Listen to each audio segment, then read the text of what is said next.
Good to see everybody. Good afternoon. Welcome to the Jaybefaunt channel. I am your host, James Butler. As always, so good to see you. The Jaybefaunt channel is available on all major podcast platforms like Anchor, Apple, Spotify, and Google Podcasts, so you can subscribe to me there. I'm also part of the Revolutionary Blackout Network. You can catch me on Sundays on the JB Show at 1 p.m. Eastern Standard Time. You can also catch me on RBN Live on Tuesdays at 4 and the Sabby and JB show on Thursdays at 6. Now, I just want to remind you all to please make sure to take that beautiful appendage of yours and like the stream. If you do, I'll give you forehead kisses at the end of the stream. I promise. Cross my heart, hope to die. So, also thank you to all the patrons on Patreon and the patrons on Coffee who are all scrolled down here below. Thank you to all the members as well for you guys, because without you guys, I would not be able to have a channel. I would not be able to talk about these things. I would not be able to have the guests that I have on. And so this is why I ask you guys to please make sure to like this so that we can disseminate this information out there so that everybody can find out about the information that we know so that they can also have a more brighter and better future as well.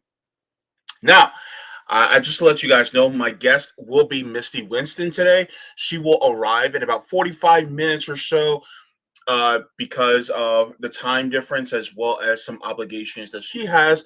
We got to remember, she's a mom, so she has to take care of those things as well. So she will be with us shortly.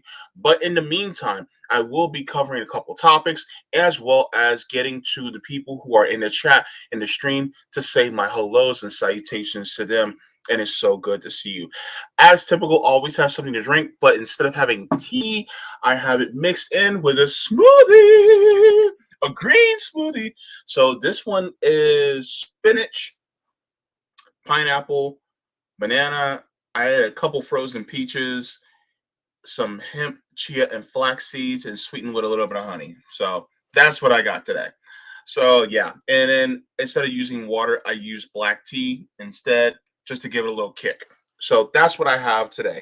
So Misty will be in shortly in about 45 minutes or so, but it's good to have all of you here with me this afternoon. Today is Tuesday, January 24th, 2023. Now, as always, I like to give a hello to everybody. Hello, it's me. Hello, CBC voter. Happy Tuesday, JB. So good to see you, Wardy. Hey, everybody. Eagle winged turtle. Hey, everyone. Hey, Wardy. Giving hellos to everybody. Eagle Wing Turtle says, I have to work pretty soon, but glad to drop in while I have a minute. So good to see you, Eagle Wing Turtle. All right, we have Bestie Sweary Fairy. She's been in the Twitters, man. She's fighting people off. So good to see you. Ooh, Bestie, loving the music. Thank you. I'm trying to incorporate more things because that's the type of dude I am. And so it's so good to see you. Sean Miller is also in the chat saying, yeah. All right, Sean, good to see you. Game.film says, let's go. Game.film. It's so good to see you. Yeah, I was a little bit muted earlier, but that's all good. Eagle Wing Turtle says, looks like the Libertarians and MPP still have not contacted the Greens about Rage Against the War Machine event. It will be so powerful to see three anti-war third parties standing together against war. I agree, Eagle Wing Turtle. In fact, I will say this. If you are part of MPP, I actually, in libertarian parties, I encourage you, look, reach out to PSL, Party for Socialism and Liberation, and reach out to the Green Party. Invite them. This is not something that we should be like, we don't need to invite. No. Invite them. Invite people like Ajimo Baraka. Invite Dr. Jill Stein. Have people like that on. I don't care if you invite Howie Hawkins. Look, I know he's a Russiagator. Unfortunately, that's one thing I definitely disagree with him on. but at the same time, invite him on too. Shoot, why not? Look, we have to stand in solidarity against what the United States is doing abroad. And the United States has been doing these for-profit wars, whether it's by proxy or whether it's direct, for so long, and the people of the world has suffered so much. This needs to end. So I agree with you, Eagle Wing Turtle, that the third parties all need to stand together and make this into an event that displays it out to everyone so that everybody knows, look, we're not like these guys who are in the Capitol. We're not like these guys in the executive branch. We're not like them. In fact, we agree with all of you that we shouldn't be having these wars. And so, yes, absolutely, I do agree. And that's a really good point. And I just want to say my appreciation to you, Eagle Wing Turtle, for bringing this out. All right. Okay. Who else did I get to say hello to? We have Emoji in the house. Says hand pink waving person, turquoise waving. So good to see you in the chat. All right. Also, I gotta make sure I speak with the people who are in The Rock. Because guess what? We're in multiple platforms, people. And by the way, if you're watching on Twitter, feel free to also comment and chime in too. Because, JB got love for all y'all. All right? Why in the hell did I speak of myself in the third person? Good Lord, what the hell is wrong with me? A lot. Good to see you, Fred Edward. He says, derp. Fred Edward continues, says, Howie Hawkins, full-on Russiagate. A hat. Green Party is DNC co-opted. I mean, that's your opinion. As far as Russiagate, I definitely do not agree with Howie Hawkins on that. There are some people who are in the Green Party who are definitely not DNC co-opted, but at the same time, I do think that some people in the Green Party could stand to probably be more revolutionary minded. So I will say that. But as far as them all coming together, I think that would be a great opportunity. But thank you so much, Fred Edward. Good to see you on The Rock. On The Rock. Don't be fooled by the rocks that I got. I'm still Jimmy from the block. Though I had a little, now I have a lot. I ain't got nothing. But that's the way the song goes. Anyway, who else? You see, we have Miguel also in the chat getting peace. Good to see you, Miguel. Hugo saying greetings. Good to see you, Hugo. We have Eric T. Red coming in from the Savvy Subs channel saying, what up, friends? Good to see you, Eric. Your bright and smiling face. Also, tell your son I said what's up. Good to see him whenever I get to see him. All right. We have Wabakoin saying hi, everyone. Don't forget. Oh, John Chaos. I didn't forget you. Good to see you. Hi, y'all. Just tuning in, catching up at 2 times. Well, you don't have too long to catch up. We are very early in the stream. All right.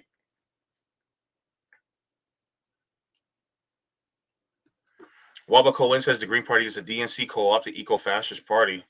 I don't know. Some people would have some others to say otherwise. I'm still learning.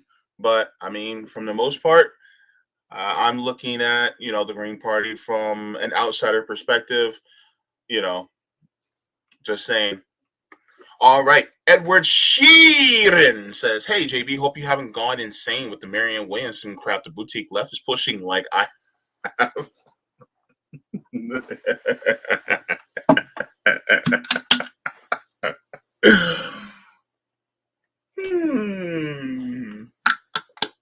Look, here's what I'll say. And regarding Marianne Williamson, I'm going to purse my words very carefully because I want to remain respectful. Because there's a difference, because you can disagree without being disagreeable. And that's the line that I try to go. Be honest, be truthful, And if you disagree, do it without being disagreeable.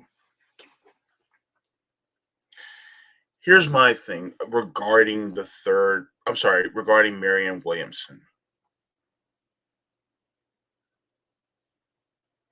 She kind of waned back and forth on Medicare for all, which is true. She also has a lot of, I'm going to sound like somebody in corporate America. There's lots of opportunities for her to improve on her foreign policy. You know, I would recommend that she talk to some journalists, especially leftist, anti imperialist journalists that definitely are more adept or that have more foreign policy prowess to educate her on things like, for instance, Palestine, the proxy war in Ukraine, what's going on in Afghanistan, things like that. Because unfortunately, because of the capitalist system that we have, these capitalists have a hold around the throat of our government. And because of that, our government has military and foreign policy campaigns that favor the corporations instead of not just us domestically, but the people internationally as well. And so the suffering that we see from people abroad is due to the influence that the United States government has via NATO, via its hegemonic influence across the globe. And so our hegemonic influence and our influence via NATO is unnecessary geopolitically because it does more damage than good. In fact, the damage is increasingly significant. And so to have these takes that favor what the State Department and what our Department of Defense puts out there is really a disservice to the international community. And because of this, she could be doing more harm if she's running as commander in chief of our armed forces, if she were to get into that position. Another thing, notwithstanding, is the fact that she's running to be within the Democratic Party. There's a lot of talk about progressives running, and when that name progressive is used as a replacement for Democrat, or is used as in place of a Democrat. Because saying running through the Democratic Party is now becoming more of a pejorative within the left. Because not because some podcasters have been saying things, but more because we have witnessed what the Democratic Party has done since 2015 when we were awakened by Bernie Sanders to now. And so, because of that, we now have a bitter taste in our mouth from seeing how the Democratic Party has behaved and its fealty to the corporations and the oligarchs and the capitalists.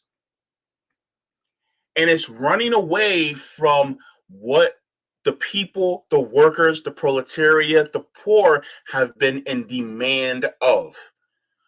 And so, because we have seen them run cover for them, including the people who we consider to be progressive, we now go, if all of them are continuously going this way, by the way, they say it rhetorically that they're with us, but in their actions, they speak otherwise.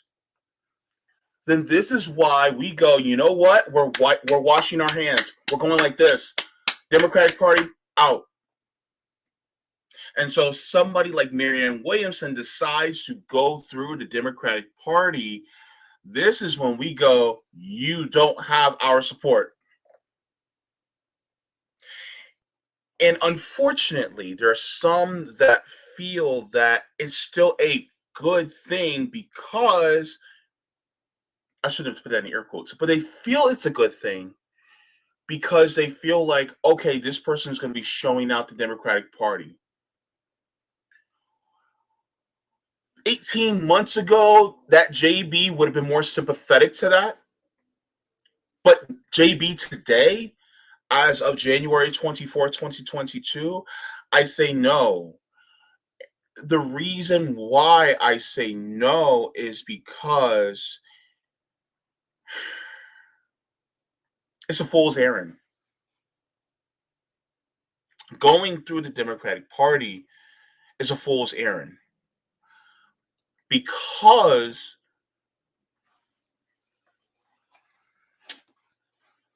Nina Turner, um,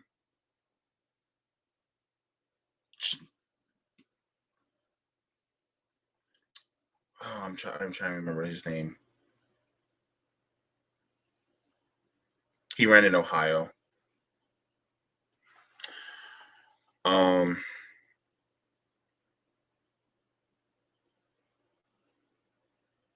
you also have Cynthia McKinney.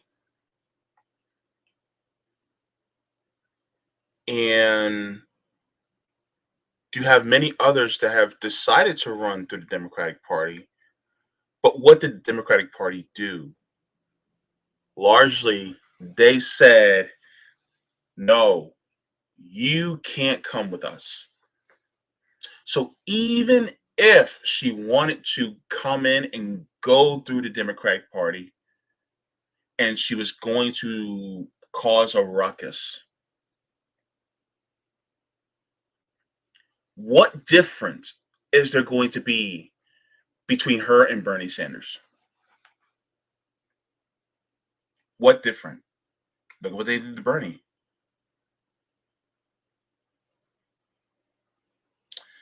There's really not much evidence that we need more to really just exit the party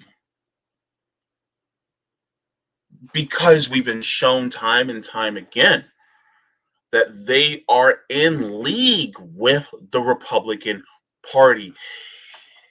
If you and I are workmates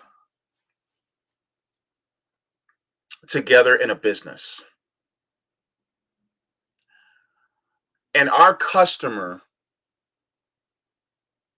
is upset with the business as its entirety, what good is it the customer comes to either one of us for better service if the company policy and the owner basically has the same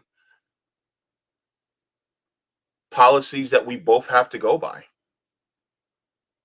And by policies, I mean the way we operate under the cover. Because the Democrats are the ones that will go, Black Lives Matter, love is love, healthcare is a human right. You know, women have the right to choose over their own bodies. They'll say these things. They'll say, oh, we need to get out of these wars. Or they'll say, you know, oh, we need to protect Social Security, Medicare, and Medicaid. You're telling me you love me, but you're not proving to me that you love me. Stop just telling me. Show me. Fight for me. The problem is they refuse to fight. Marianne Williamson, she was asked by Gavin on the Vanguard, will she be willing to do a what they call a dirty break? She gave an example of Donald Trump saying it depends on how you treat me. That was really a yes or no question. Brianna Joy Gray said that she could be shooting herself in the foot if she answers either in the affirmative or the negative. My problem is this gives this gives Marianne Williamson plausible deniability, and we are sick and tired of plausible deniability because they have used this as a cover to say, well, I said this, but that's not exactly what I meant. You see, what I actually meant was this, and so this is why I couldn't actually fight for you the way I wanted to, because the sun was in my eye and I had a trout in my armpit. And so when you see that, it pisses you off. It makes you angry because they constantly use the guise of plausible deniability in order to say that they're with you, but then their actions prove otherwise. So this is why when somebody like Marianne Williamson says, I'm doing an exploratory committee, when you say that out loud, you're testing the waters to see how much support you have before you run, which means you're already running. You just haven't did a formal announcement yet.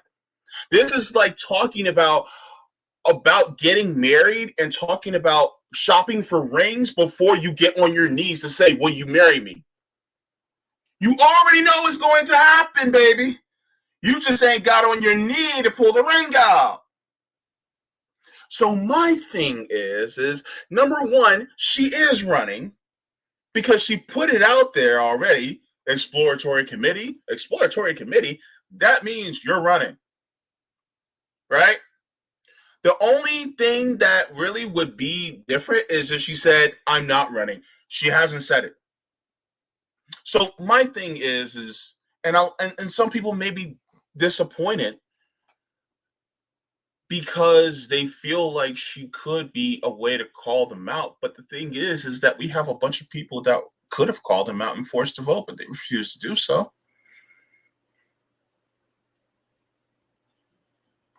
So what's the difference?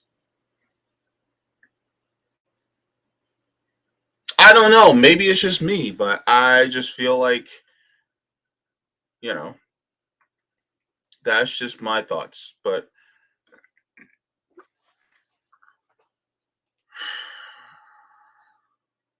I wish her the best.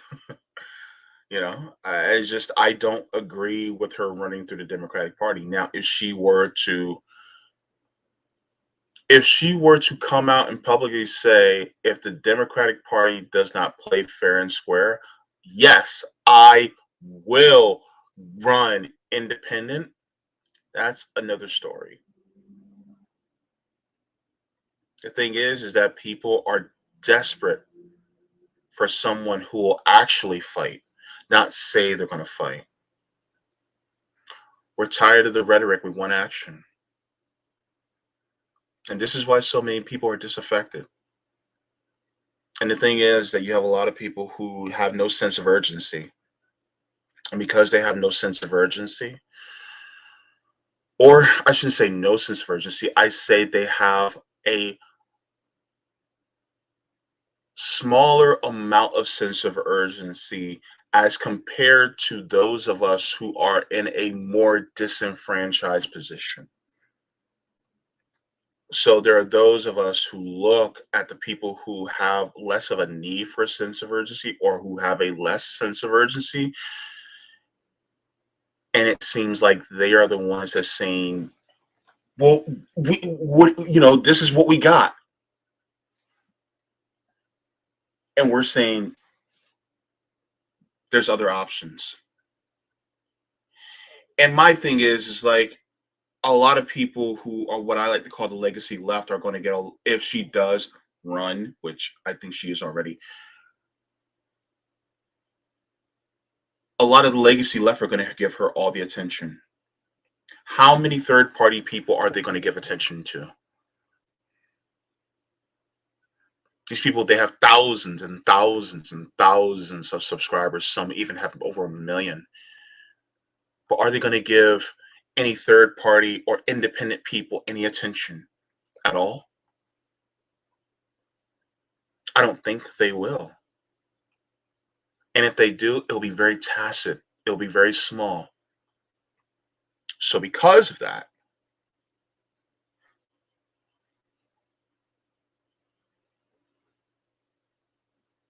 It's like, what's the point? But that's just my thought. Radical Nation, good to see you. Good to be here today. Good to see you as well. Yes, Eric, I agree. Having a clear list of demands is clarifying. However, the thing is that when if you're going through a party that is going to ransack you anyway, it's good to have that list of demands to be disseminated out. But then, what good is it if that person capitulates to the Democratic Party and their leadership and whoever they choose? It's like, yeah, you put these ideas out there, which is good, but then you're running and putting all that information out there. But then when it comes time to actually put up a fight, balls to the wall, you know, when it comes to going scorched earth, we don't need somebody to play civility politics. Not anymore. I'm done with civility politics. I think we need to go scorched earth. Call out names, call out scandals, call throw the Democrats and Republicans under the bus. Basically, the biggest voting bloc is independents anyway. And if some people leave the Democratic Party and go independent, good. If some people leave the Republican Party and go independent, good. But guess what? You have the largest voting bloc. And if you can get the independents out there, and even still, even let's say hypothetically somebody does run independent and then they make a big wave, which I wish it was Marianne, but it's not, at least as she went that direction. If she made that gigantic wave, then it would put the Democratic Party at least on notice that you are in danger. So you literally have to pull back from the right. Unfortunately, they're not going to do it because it ruins their gravy train. Oh yeah. Definitely, Eric. I agree. They don't meet any of your 11 demands, which is another thing. By the way, I got to put up those clips. By the way, but yeah, definitely. Swear Fairy says no point in being kind to those that will happily see us unalived. Yeah, yeah, definitely. Um, Wabakoan.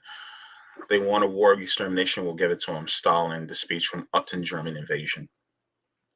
Yeah. Thing is that it has to be, you know, we're tired of just words. Uh, Beffer Luger said it's so scary to have pro-Israel Jew running to the left, like another Gentile being a coward of Israel is whatever, but someone inoculated against the attacks of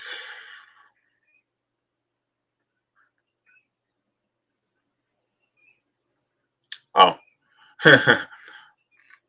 press send too soon. Just not Stoke Marion. It's on. Okay. Thank you. Yeah. Yeah. So that's the thing. I wasn't even planning on talking about her, but yeah. Sula Moon. Good to see you, Sula. Says how many times does a person have to be screwed over before they figure out that their party just isn't that into them? It's funny. It's like it's like how many times do you shoot your shot with the person in the DMs before they don't answer you and you realize, yeah, they're not interested.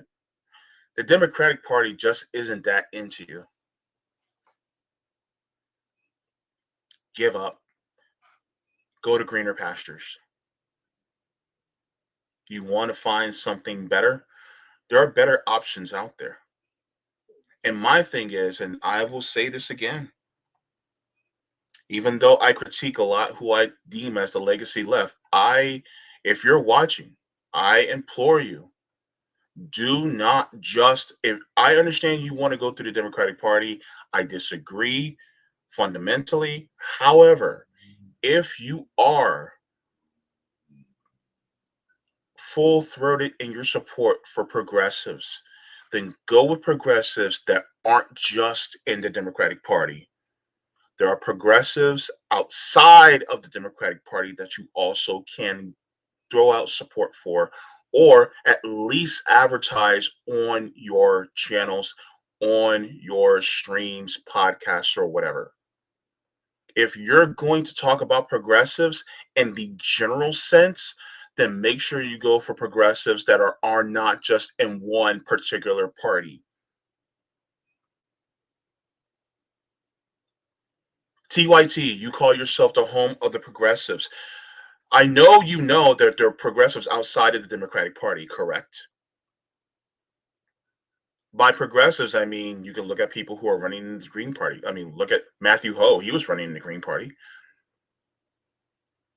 We need, would it be nice to have another Cynthia McKinney? That would be great. What about somebody from PSL? What about somebody from Socialist Alternative? Wouldn't that be nice if you guys actually uplifted someone who was progressive but weren't in the Democratic Party? And maybe they're further left than what you like. But guess what? They are deeply in line with the values that you uphold, and they may take it even further. You say you want Medicare for all, they might say, I want a nationalized healthcare system. Guess what? That still is healthcare for all. They want to get rid of corruption. You want to get rid of corruption, or so you say. Why not promote somebody who's also outside of the Democratic Party? That's what I'm saying. Put your money where your mouth is and promote people who are outside of the Democratic Party that may be to your left. You guys may not like the idea of full throated socialism or communism. Okay, fine. We disagree on that. But can you at least admit that some of the tenets of socialism and communism is actually much better for us as humans than what the right or the Democratic Party is proposing? They are proposing austerity. They are playing footsie with fascists. We are very, we are plunging into the abyss right now. At least get that grappling hook out and throw it to see if it sticks into the wall.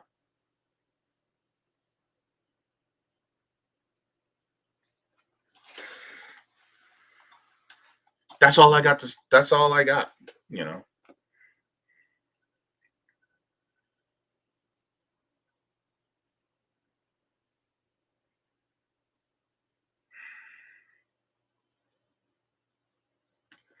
Baba Colin says, the corporate left, the State Department left, essentially.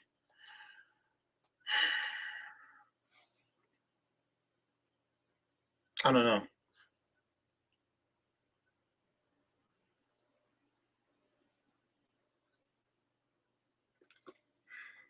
Sean Miller says, I like the no saviors method, only policy and actions. Yeah. The people who have the best policy should be the people who win. The people who actually display in real life and in real time what they want to do for the American people should be the ones that actually are the ones that get the most support.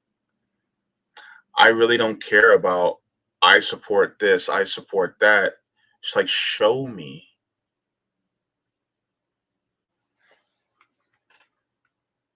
And I'm being very calm. I'm not trying to be uh, overly loud. I'm not trying to be overly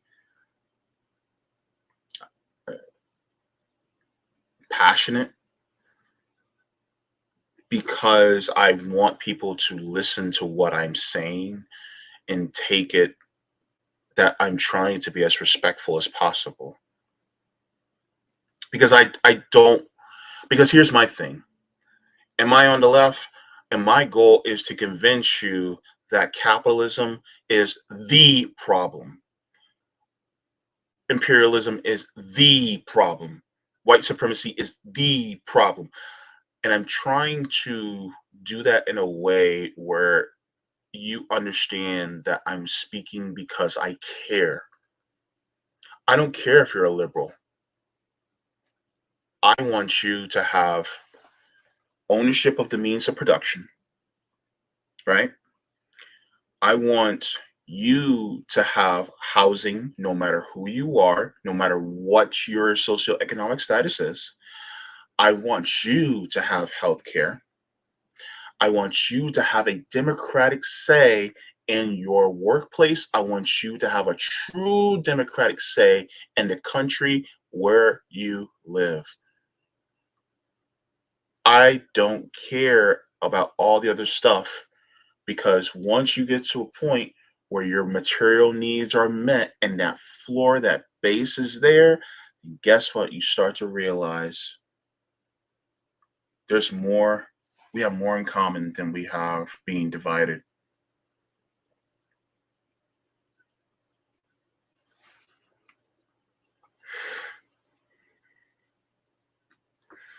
John Chaos says, I really be interested in any supporter of Democrats to explain to me how, since Henry Wallace, such support does not fit the most commonly cited definition of insanity.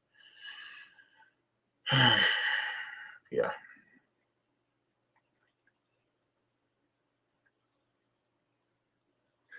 Baba Cohen says conservatives are currently more open to new ideas. Liberals hate real socialism. They only love big government social democracy.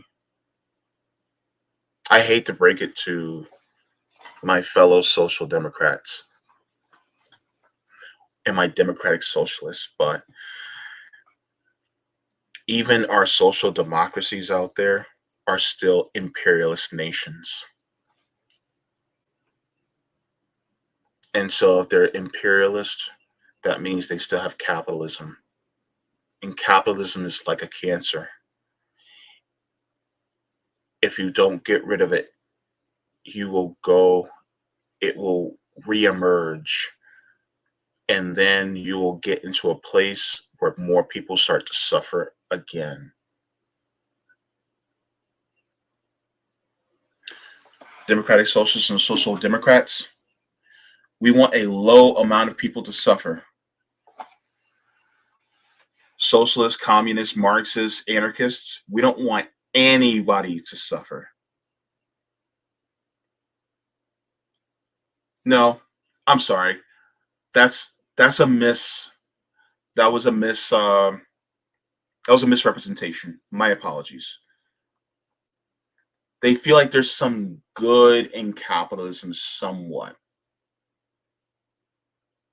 whereas I see there's no good in it. Do you really think that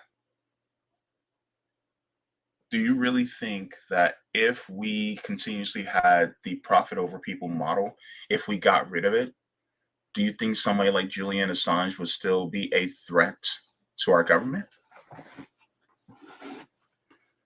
Because who thrives off of the profits over people model? Would it be the military industrial complex who owns our government? Technically, it's not really the United States government that actually wants to get rid of Julian Assange, just the military industrial complex and the oligarchs that want to get rid of him, because they're actually using the US government as a tool in order to create the atrocities that they are doing around the world in order to extract resources from it. So Julian Assange put that in 4K, and now they hate it. So they're using the United States government as a tool to punish and kill Julian Assange. And on top of it, to make a message to all other journalists, Either stay in your lane or you'll end up just like him, like Mumia Abu Jamal, just like many other people who are in prison or exiled outside the United States. And that's what it is. And so, because they're looking for, because profit is the name of the game, they don't want somebody that's going to interfere with that. And with that, my sister from another mister. Hi. Hello. It's JB time. JB time is my favorite time. Stop. JB time. And somebody in the comments just said that you would be great at reading bedtime stories, and I would 100% co-sign that statement. You should read bedtime stories, and then parents could play it to their kids. I do read bedtime stories, my dear. People well, I mean, like don't for know. Kids. Oh, well, you know what? I probably could read bedtime stories for kids. Yeah. I could probably do the voices and stuff like that too. I can probably do that. You never know. Yeah. You have a great voice. I think it would be really like relaxing for kids. Thank you. Yeah. When I'm calm, I think I do all right. When I'm calm, he says. I'm calm. You did do a very good job of maintaining your calm there when you were talking about the ridiculousness that is still trying to fight within the Democratic Party. I will not be that calm. I'm never that calm when I talk about that kind of stuff. Yeah, I don't have patience anymore. I'm out of it. Ran out. Yeah. And hi, everybody that's saying hi in the chat. I can't say hi to all of you, but hi, guys. So good. As you guys know, this is my special guest for today. We have Misty Winston. I would say your last name. It is kind of hard to say it all together. It's not my favorite. Yeah. But Misty, of course, Misty is an activist advocate for press freedoms. She is an all-around badass. I just have to say that. And she is also co-host of Facts on the Ground, as well as part of the MCSC network. It is so good to see you here. Did you get your hair colored? Yeah, maybe like a week or two ago. I'm constantly getting it colored, dude. Like I'm constantly changing it up. Like my hair guy likes to play with the colors, and he's a long time ago he's like, can we try this? And I'm like, yeah, go for it. And so now I literally don't even tell him what I want. I just go in there and I'm like, just do whatever. And so he gets to play with the different colors, and I get a surprise every time I go. Nice. It's kind of like dunking your head in a box of Fruity Pebbles and seeing what comes out. It's like, yeah. Figuring it out, yeah.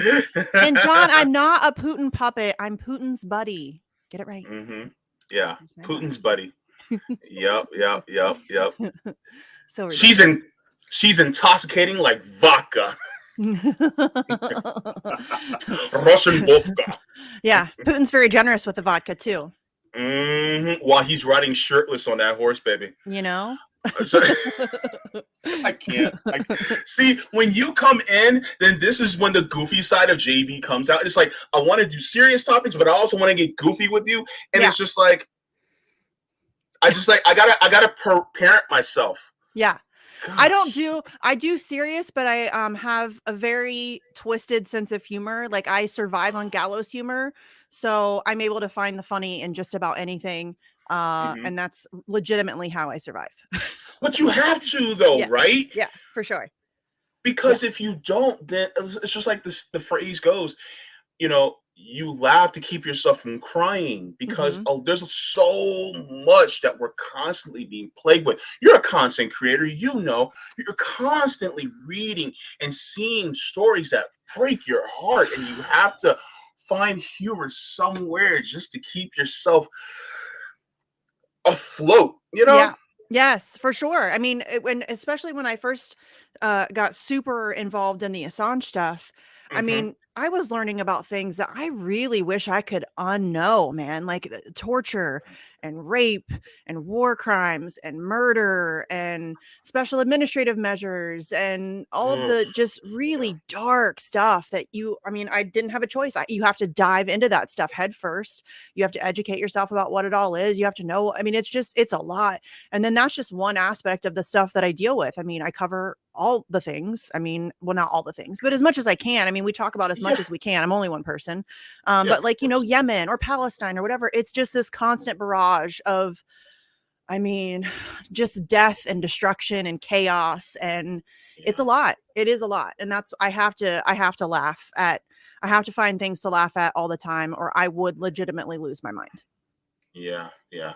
This is why I always recommend to people at least once a day, find something funny to watch, Yes. to read, so that you can keep yourself centered. Because if we don't, we tend to lose it. And if we lose it, then we eject ourselves. It's like having on a firefighter's suit. It's Kevlar, but it can withstand temperatures for so long. Yeah. But after a while, you have to get out of there, recover, so that you can go back in. Because even though, we're in the fire, we have to take ourselves out of it from time to time in order to survive, in order to be able to do what we do. Yeah, and I'm really bad at that. I mean, some people may know that I've kind of backed off of doing a lot of stuff recently, Yeah. because I went really hard for a really long time, like years, like no break. There was times I was doing 2 or 3 shows a day. I was doing radio 5 days a week. I was active, like doing my activism and organizing and all of that stuff. And I hit a wall. And I'm really bad about reminding myself that, like, to take a break. It's Mhm. okay to, like, take a day off, or, just ignore everything for a little while. I'm really bad at that. I'm trying to do better. But yeah, I mean, we have to, like, I'm a perfect example of why that's necessary. Cause I burnt out. Like, I was just I haven't really done anything for months. I mean, after the October 8th action in DC, I kind of just backed off. I did a couple of appearances, like I went on with Nick, and I've done a couple things here and there. But I had to, like, really just back the fuck off, because I was I, exhausted. I was mentally yeah. burnt out. I was emotionally drained. Um, and I just didn't have it in me. And I'm just now starting to, like, feel a little bit more like myself again. I've been doing, I mean, there was everybody was doing something on December 10th for Assange. And I'm like, I can't, you guys. I just can't. I don't have it in me right now. I just cannot. So now I'm, kind of helping out with the Rage Against the War rally, and I'm organizing something for Assange in April. And so I'm just now starting to, like, get back to the part, like, where I feel like myself again.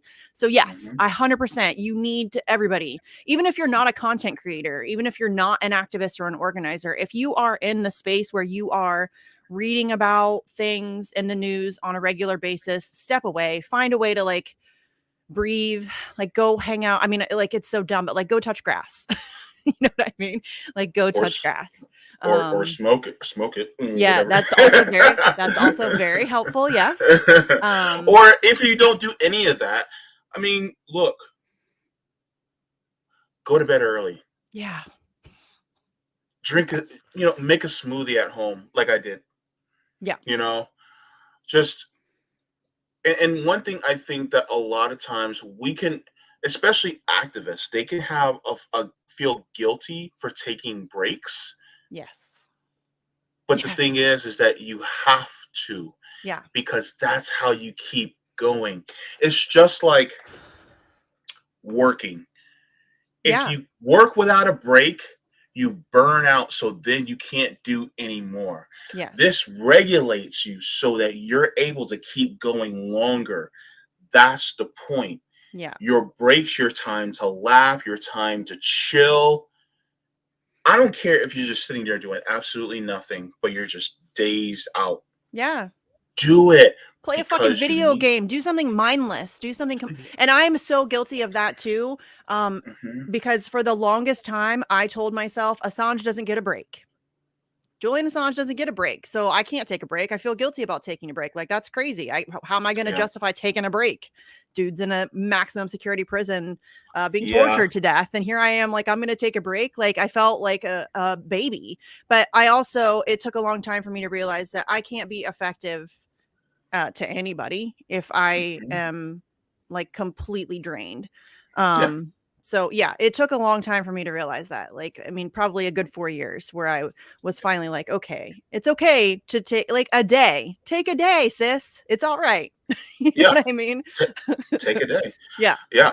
And that's one of the things that I think is deeply important. It's just like with people who are caretakers for Yeah. family members, they Yes. have to take breaks too. And you can't Yes. feel guilty about taking breaks because No. look at all the work you've done. And I think that's the part is that you see so much work you have to do, but Mhm. then I think the problem is you don't look behind you and see all the work you've already done. And Yes. it's like let somebody else take the reins for a little while. It's Yeah. okay, you know? I'm So, also very guilty of that. I never look at like what we've been able to accomplish. I'm constantly like focusing on I'm like a cynic and I am hugely self-critical. So I'm constantly like mhm. trying to find where I fucked it up or where I didn't do enough or where I could have done something better. Or, oh my gosh, I didn't send enough emails last weekend or whatever it is. I'm always looking for the like the bad parts and I genuinely have been trying to get better at that and to allow myself to focus on the things that we have accomplished. Um Okay. I didn't realize I was gonna do this on your stream, but fuck it, here it goes. Misty, do you realize how much of an inspiration you are? No, that's ridiculous. I always Take sis, take the compliment. okay, but I think it's ridiculous. Uh, Like I mean, I haven't done anything that extraordinary. Okay. Stop. Thank you, Stop, stop, JB. stop, stop. Thank you, JB. That's it. All right. Because I did the same thing for a long time. Somebody would compliment me on something, and then I would say something demeaning about myself as a coping mechanism, so, because I felt that I was inadequate in some way. Yes. No, you are adequate enough, and you have done a lot. How many of us would not know about Assange unless you talked about it? This is the thing I want you to realize. And also, I'm a big fan of giving people their flowers while they're alive. You have done a tremendous amount of support to let us know about press freedoms. You deserve a ton of thanks for that because you are putting your heart and soul into it. So That please, part is true. That part is true. yes, I do put yes, a lot into it. yes. And Yes, so that's I will why say that. Thank you. we yeah, and we thank you for your service because you're a mom. Yeah. You're a mom, you're a wife. You're doing these things outside of just doing, come on. So Yeah. my thing is that this is why, and everybody in the chat, give Misty her flowers because she Oh, has been doing so much good. it You makes me know, so uncomfortable. I know. And here's the thing.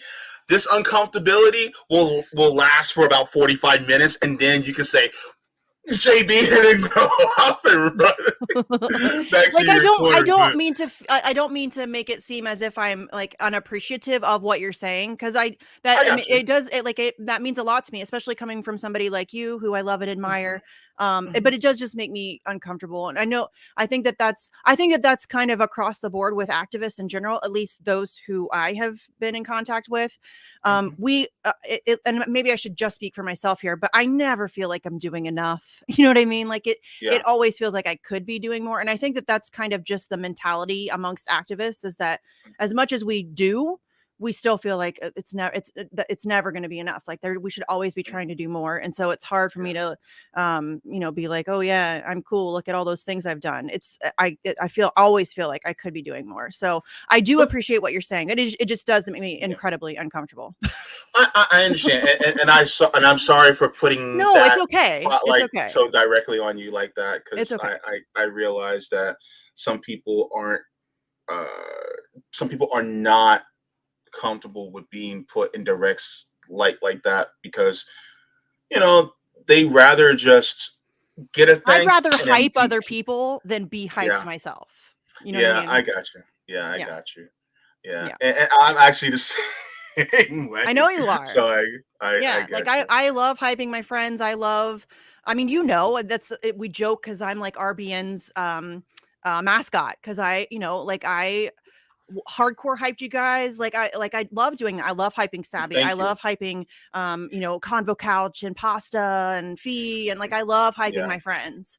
Yeah. But I don't like when that I don't know. I've always kind of been that way. I've never been good at taking compliments. It's always just made me really uncomfortable. I think a lot of people can relate to that, though. I think most people get a little bit you know what I mean? Yeah. Compliments are Yeah. weird. Yeah, they are. They are. But thank you. Captain Just saying Obvious asked, is it because you think if you do more, then your activism will finally yield results? I think my activism has already yielded results. But yes, obviously. that. I mean, Julian Assange is still in prison, and that's something I would very much like to change. Yeah. So Mhm.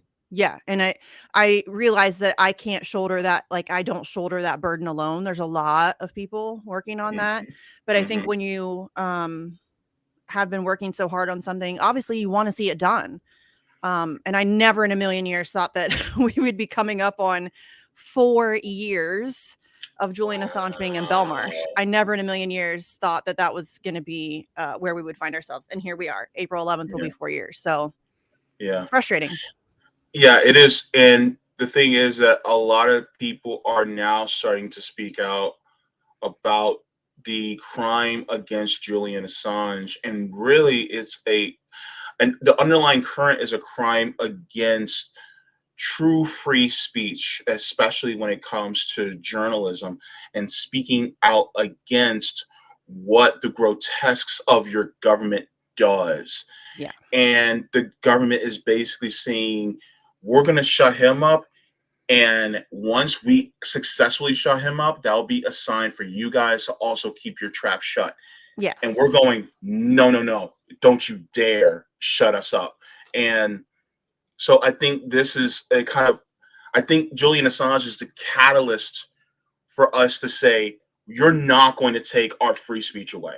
Yes. And I'm so glad that you get that, because a lot of people don't understand that it as much as it is about Julian Assange, the person, because he's a human being and we should be upset about the treatment that he's receiving, the fact that he's being tortured to death simply for telling the truth. That should be something that should disgust anybody who cares about human rights. But it's not just about him. He is simply being used as the warning shot to all other journalists and activists and whistleblowers. And it's already been effective. I mean, I think that we can see that. Yeah. We've already seen the way that journalism has been on a steady decline for years and years and years.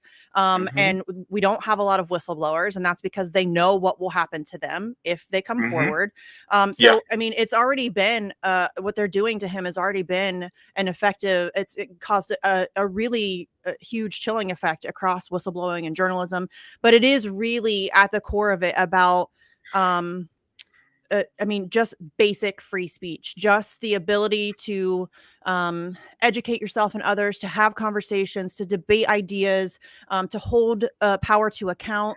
What WikiLeaks revealed was some of the, I mean, most disgusting war crimes, and not just about government either. I think a lot of people miss that. Corporate corruption. WikiLeaks has exposed a ton of corporate corruption as well. So, I mean, I know that the Iraq and Afghanistan war logs and the collateral murder video and the Guantanamo files, that's what gets the most press and the most discussion, mostly because that's what he's being prosecuted for. But a lot of people fail to realize that he has exposed so much more than just that. And it's not just that he's exposed the United States government, he's exposed governments across the globe.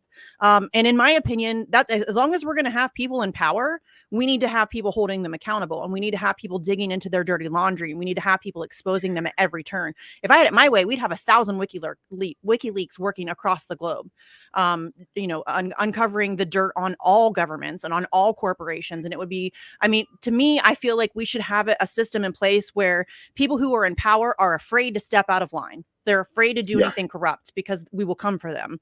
And we don't have that. And that's desperately what we need. If we're going to have people in positions of power, which is arguable that that's what we need. But as long as we're going to have people in positions of power, we need to have those who are actively working to hold them accountable and expose them anytime they step out of line. And it's unfortunate that we don't have that. And then one of the guys who's done more to do just that, we kind of threw him under the bus. Most people don't care. Or, it's been very frustrating to watch, especially on the left, JB. It's so depressing to me to see people be like, oh, well, he's not a communist. I don't give a fuck. Or, oh, well, he's, why should I care? He's some white guy. Like, that's really a thing that people say. Like, it matters that he's white. Like, it's just weird. So yeah, it's very frustrating to see how little people seem to care about what's happening to him. And I realize that a great deal of it's because the smear campaign that's been levied against him for over a decade has been very effective. But it is frustrating to see people who I think are otherwise intelligent human beings, who are otherwise compassionate human beings, who otherwise would understand the severity of what this situation is bringing to us, drop the ball. It really sucks. And it really sucks that I have better luck with libertarians and the right than I do with my fellow leftists. That sucks. It's not, it doesn't make, that's not my favorite thing. I hear you. And it does suck because we have to acknowledge the contribution that some get, that some do, that really advances our agenda, right? Knowing what our governments and these big corporations do, and knowing the dark underbelly of what they have been doing, is actually instrumental for us to really truly change the world in a positive way, because then we can go to the public and say, see what they did? Yes. This is why we need to change things. And this kind of gets me going because I'm going to share my screen really quick, because there's something that I came across. I was going to talk about this earlier before you came on, but you're here and we're talking about free speech. And this actually goes in line with it. Now, I'm sure you are aware of the governor of my state, Florida. Yes. Ron DeSantis is absolutely anti-free speech. He absolutely is. And It's weird. I just praise the right a little bit because they are pretty good on the Assange stuff, generally speaking. But then they are also like DeSantis stands. And I'm like, wait, you guys, if you care about free speech, how on earth can you be pro DeSantis? That doesn't make any sense. It's completely contradictory. But it's that tribalism. You know what I mean? Very deeply. Yes, this is from Judd Liggum, and he put out this thread, and this is a very interesting thread. He says, Florida teachers are being told to remove all books from their classroom libraries or face felony prosecution. The new policy is based on the premise that teachers are using books to, quote unquote, groom students or indoctrinate them with leftist ideologies. Now, if you're somebody who prides yourself of being on the right, if you talk about free speech, then you should not be in fear of people learning anything that is remotely left. And the thing is that these are the same people that will talk about grooming kids, indoctrinating them with leftist ideologies, and yet they will also want prayer brought back in schools. Well, it's because they're hypocrites. They want this kind of, and it's both sides do this. So I don't mean to just put it on the right here, but they only care about these things when it affects them. It's when my team does it, it's fine. When the other team does it, it's literally the worst thing that's ever happened, and we have to do everything to stop it. And that's what drives me so nuts about the tribalism in this country, and the idea that you attach yourself to a party or an ideology and then your brain shuts off, and it doesn't matter what the actual core of the issue is. You're just going to defend your team because reasons. You know what I mean? It's really frustrating. Yeah, definitely. This is why I don't I generally label myself as a leftist because I think it fits. But I refuse to. I'm not going to label myself with any other. I'm not going to subscribe to any ideology. I'm not. Listen, I just want to have a discussion about ideas, about policies, about. That's it. I don't think we need the labels are always used. They're always co-opted. and they're used to Hmm. divide, and it's really damaging. Yeah. Or sometimes people will take labels and then do not use them in their proper definition and Yeah. apply it to people who Cause are not properly. confusion, to cause Yeah. division. That's Yeah. like Nancy Pelosi labeling herself as, or Hillary Clinton labeling herself as a progressive. The word progressive died that day. It doesn't mean Yeah. anything anymore. Yeah. It It doesn't mean did. anything anymore. You know what I mean? Like Yeah. that's Yeah. exactly what, that's why they do that, because they want to cause confusion and they want to Hmm. cause division. That's why you have people on the right who call Joe Biden a socialist. Are you out of your fucking mind? He is Very. a warmongering capitalist. Like there's Yeah. nothing socialist about Joe Biden. Nothing. Yeah. But Yeah. that's exactly why I don't do labels, because they're only used to cause confusion and division. That's it. I got you. Uh, he continues, says officials from the Manatee County School District confirmed a new policy to popular.info. The policy was communicated to principals in a meeting last Wednesday. Teachers are in the process of being informed now. Here is the per new statutory changes to HB 1467. Says per the new statutory changes to House Bill 1467, Section 1006.4, Stanza 3 DFS. All material in school and classroom libraries are included on the reading list must be one, free of pornography and material prohibited under Senate Bill 847.02, Okay, Florida listen. statute. I agree that we shouldn't have pornography in Hmm. elementary schools. I think most Of people would agree course. with that. I think most Yeah, people it's like, would agree no, with that. Yeah. Yeah. duh. I think that's kind of I don't know that any, well, I mean, there are some people who would debate that, but I don't think that's not up for debate for me. Yeah. I'm cool with that one. Cool with that. Yeah, me too. Yeah. It says all suited, let me say, suited to student needs and their ability to comprehend the material presented, appropriate for the grade level and age group from when the materials are used and made available. It says each elementary school must publish on its website in a searchable format prescribed by the department a list of materials maintained in the school library, media center, or required as part of the school or grade level reading list. Penalty for violating Section 847.12 of Florida statute. Any person violating any provision of this section commits a felony of the third degree, punishable as provided in any gives statutes. To protect librarians and media specialists, it must be clear that the book depicting nudity, sexual contact, or sexual excitement does not meet the tenets of harmful to minors. Therefore, each district in the state of Florida must comply with these new statutory requirements. We are seeking volunteers to assist with the vetting and compiling website list to all classroom books can be used by students. So, but they're using this to go after books that really are harmless.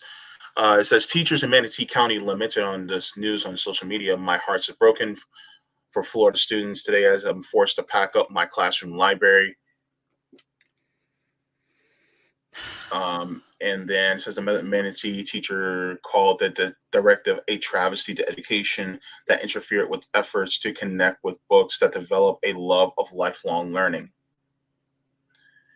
And says the new policy in Manatee, which likely will be duplicated across Florida, was issued in response to HB 1467, which was signed into law by DeSantis last March. The law established that teachers could not be trusted to select books appropriate for their students.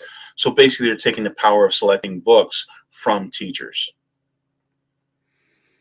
But then who, okay, you're taking that power away from teachers. Then who is making that decision? I want to know. Who is there, some board somewhere that is going to sit down and decide what, and then how are those people decided upon? That's what I'm talking about. Like it starts with like Mm-hmm. these little, like they chip away at this stuff. This isn't, this Mm-hmm. isn't new. This is what they've been doing for a long time. They chip away at this stuff. They don't come at Mm-hmm. it. It's not like they're going to come out and just start burning books, right? But they are going to Yeah, take the right away from the teachers. And listen, are there some sketchy teachers out there who probably shouldn't be making those decisions? Sure. of But course. it's absurd to me that we're removing books. Mm-hmm. What? Like that's Yeah. ridiculous. And frankly, I'm a parent. I want my kids to be reading a multitude of material from across political spectrums, from across, I mean, I want them reading as much as humanly possible. Mm-hmm. And again, are there some books that are not suited for elementary schools? Of course there are. Of Yeah, course. of Like course. I absolutely agree. There should not be pornographic material in an elementary school. I mean, I think Yeah. we know that pornography has a detrimental effect on kids. I think that that's an obvious thing, but Mm-hmm. it's weird to me. And you're right. What this is not about, this is about protecting kids from leftist ideologies. That's what this really is about. Mm-hmm. And who gets to decide what's a leftist ideology book? Like, is a book about Mm-hmm. like the Giving Tree? Is that somehow socialist because it's about sharing? Like, is it? That's what's so weird to me. Like, a lot of really classic books are meant to instill the values of kindness and sharing and empathy and inclusion and all of those things, which I think Mm-hmm. are amazing things to be instilling in our kids, but Of course. that's what gets the right up in arms, is they don't want kids Yeah. learning about that stuff, and it's Yeah. ridiculous. Yeah. This is an interesting point. Eric T. Rest says the problem is that they will define any mention of homosexuality as pornography. And I'm gonna be honest with you, as a gay man, here's the thing. They already passed the Don't Say Gay bill. Hmm. Ron DeSantis recently just made it basically illegal to teach African American studies in public colleges and universities. With that being said, it's basically don't say gay and don't say black. Yeah. And as somebody who fits both of those descriptions, that's erasure Yeah. to me. That's erasure of who I am. That's because here's the thing, and someone shared a video. Someone shared a video of a white woman who's a teacher, young white woman, and she shared on this big screen that she is engaged to be married. And she showed her ring and she showed the person who proposed to her. The person who proposed to her was a straight man, right? White man. And a lot of people have no issue with it. And the person Right. was like, this is inappropriate. We shouldn't be showing this to kids. And some people who consider themselves to be on the right were like, what do you mean? There's nothing harmless about it. She's just talking to their kids about her being engaged and being happy about it. And it's like, but what if there was a woman that was kneeling in front of her that was putting a ring on her finger? Suddenly not okay anymore. That's And it's suddenly like, not okay. but why? You know what I mean? So that's the thing. So, Eric has, an issue, you know, I'm sorry, Eric was referring to that as being an issue, when it comes to straight people. I mean, hello, I was raised on Aladdin. I saw Aladdin and Jasmine kiss, lock lips, and hello, I still like dudes. In fact, I had a crush on Aladdin. So, Well, so I'm always amazed that people think that, um, and I do think that there's a certain age where kids are incredibly impressionable and, uh-huh, they might say or do things to fit in or to feel of accepted or course. whatever.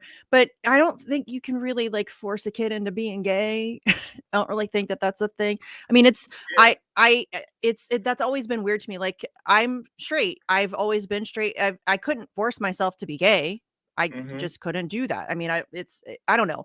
It's just always been weird. I do think that there is some discussion that needs to be had in terms of where the line is, because Mm-hmm. I mean, there's a lot of stuff now where they want to exclude parents from a lot of conversations. And listen, those are my kids. If Mm-hmm. something's going on with them, I need to know about it. And so Mm-hmm. withholding that information from parents makes me very uneasy. And I realize that there's certain situations where kids may not be safe. And that's why I think that needs to be a broader conversation. Obviously, this is Mm-hmm. not something that there's a black or white answer for. There's some gray space here, and there's some give and take where we're going to have, I mean, some really uncomfortable conversations where we're going to disagree and it's going to get heated. And there's going to be some, where there's going to have to be like some compromise and some, just trying to find solutions that work best. But Mm-hmm. to me, it just seems like it's so, and it's been made this way intentionally. It's so just emotionally based and so emotionally driven. And we have like stepped away from nuance. We've Mm-hmm. stepped away from being able to have just a rational conversation, because these are conversations we need to have. Like, these are issues that exist in real life that need to be Mm-hmm. addressed, but we can't Mm-hmm. even begin to have real conversations because everybody's just slinging mud and name calling, and you're a transphobe and you're a groomer and you know what I mean? Like, all this stuff just, and there's no, how are we going to be productive in that? We can't be. Yeah. Yeah. But banning books is not the answer. It's not. That's not And the answer. and I'm using this story as really an example of why taking free speech away is an issue. And the thing is that, especially in regards to press freedom, you know, when I was a kid in middle school, you can go to the library and there would be, you remember those wooden sticks that they would have the newspapers in? I'm Yeah. not sure if they had that. Yeah. So what if there's some controversial story that no longer could be Yeah. put in there, but it's historic, you know, it's historic information that gives me that lets me know about what happened in the past. I can't find this information out as a student, Right. at the library. Like, for instance, we now can no longer have African American studies taught in our schools. So I can't find out about the Ocoee massacre that happened over 100 years ago. I Hmm. can't find that out now, especially as a young Black student in the state of Florida. I can't Yeah. find out about the Rosewood massacre that happened. I can't find out about about a lot of these things that happen within our community because now the governor considers it woke, and he considers woke and a pejorative when really it was actually a positive term that was deemed by those of us who are Black. So it's like now it's taking away that information that gives us the power to be able to hold our government accountable. And so this is why what Ron DeSantis is doing is very extremely dangerous. This is Yes. the example why Governor Greg Abbott is doing is extremely dangerous. This is why what the Biden regime, yes, I say regime, is doing to be dangerous, and also the Trump regime was doing, and the Obama regime was doing And the in Bush regard. and the And Clinton. It's yep, all of them. yeah. And so this is why the work that you do is so important because you're giving light to what's going on. This is why rallies like the Rage Against the War Machine rallies is also so important because people are now they're gatekeeping vital information Yes. that we don't know. I didn't know Yes. about the Ocoee massacre until last year, Misty. I know. Last year. And Ocoee is literally less than 10 miles from me. Isn't that amazing? And listen, we in the United States, we have no idea what our real history is. We are Yeah. completely clueless. We have been lied to and manipulated from the existence of this country. Straight up, we are bombarded with propaganda every single day. Like, the minute we exit the womb, we are being bombarded with bullshit. We have no idea where we actually came from. And there's a famous Julian Assange quote where, and I'm butchering it here, I'm very much paraphrasing, but if we want to get anywhere good, we have to first deal in the truth. We cannot go anywhere if we don't even know. How can we possibly know where we're going if we don't even know where we are? Do you know what I Yeah. mean? Like, and we're Or where not we've dealing in been. the truth. We're not Yeah. dealing in the truth. We have no idea today, right now. And listen, I'm a fairly well educated and aware human being who searches out information from just tons of sources, and I try to learn as much as I can.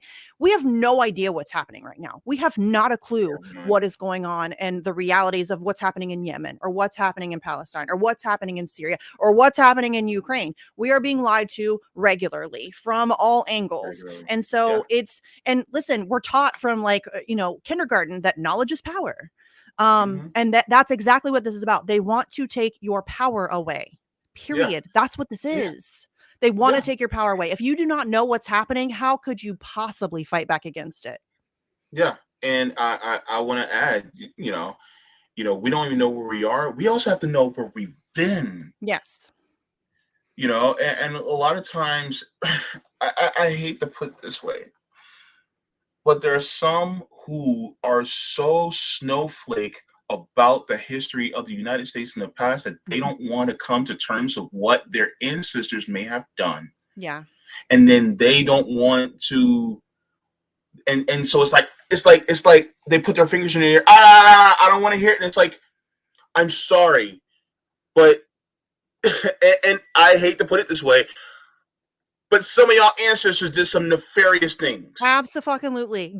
Like, you need to just put on your big girl panties and deal with that shit. Nobody is saying that, like, I think a lot of white people think that if we recognize the reality of our history, that we are somehow accepting fault for that. I'm not at fault for what my ancestors did. I'm not. Exactly. Like, none of us are. Yeah. But we also can't change the way things are unless we deal with the reality of what did happen, the reality of what happened in the past. Yeah. Like, we have to, and the idea that people want to prevent talking about slavery in schools, and they want to, that's ridiculous. Are you kidding me? Like, that is our history. We have to know those things. If you don't, we've heard it all the time. If you don't learn from your mistakes, you're doomed to repeat them. Are we trying to repeat these mistakes? Like, it's absurd to me that we don't want our kids to be educated and aware of what legitimately. I'm not saying that, like, that means my kid is responsible for slavery. No, and I'm not responsible for slavery. But I also recognize that we have this shared history that needs to be addressed. It needs to be dealt with. We need to be real about it and educate ourselves about what it was, how it happened, and how we can prevent it happening in the future, or we're screwed. Like, it's just mind-blowing to me that people don't understand. Again, it's one of those things we're taught. If you don't learn from your mistakes, you're doomed to repeat them. And then they want to prevent us from learning about our mistakes. Makes no sense. Like, it's like, could you self-sabotage anymore? It's absurd. It is absurd. Yeah. Deeply absurd. And this is one of the reasons why I look at people like Governor Greg Abbott and Ron DeSantis. It's like, what do you want to come back? Because it's like, okay, you don't want to be reminded of our sordid history. I mean, look, who says never again? Germany says never again. Why? Because they literally don't want it to happen ever again. And if they can do it, why can't we? Because unless you actually do want it to happen again. Right. And then so some people may, like, for instance, they're like, like, if they're going to ban books that talk, about sharing and maybe, because I'm gonna be honest with you, sharing is typically a leftist ideology. We definitely are into sharing, especially when it comes to resources, food, housing, and things like that. Sorry, but we are, because we actually want everybody to have everything.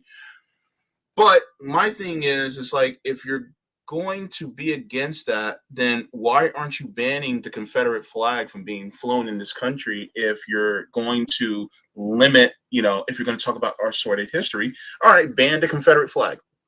Right. Take down every single statue to a Confederate soldier, to a Confederate army person. But then they go, but that's our history. And I'm like, but slavery is our history. Yes. But again, JB, that goes back to the tribalism. If my team does it, it's fine. If my team waves the Confederate flag, it's fine. Yeah. But if your team wants to talk about slavery, that's the worst thing that ever happened. And we have to do everything to stop it, and vice versa. Listen, I don't think we should have statues of anybody. I think statues of human beings are ridiculous. Human beings are, they're, you know what I mean? Like, they're flawed, and I don't think anybody is really worthy of a statue. Maybe Mr. Rogers. I could be down with a Mr. Rogers statue. I love Mr. Rogers. But I mean, he was pretty cool. Yeah, he was pretty cool. Yeah, but I mean, there's very few people. I'm kidding, but there are very few people who I think are genuinely worthy of an actual statue. Yeah. And a lot of those statues to these Confederate tools were mass produced in order to keep Black people in their place.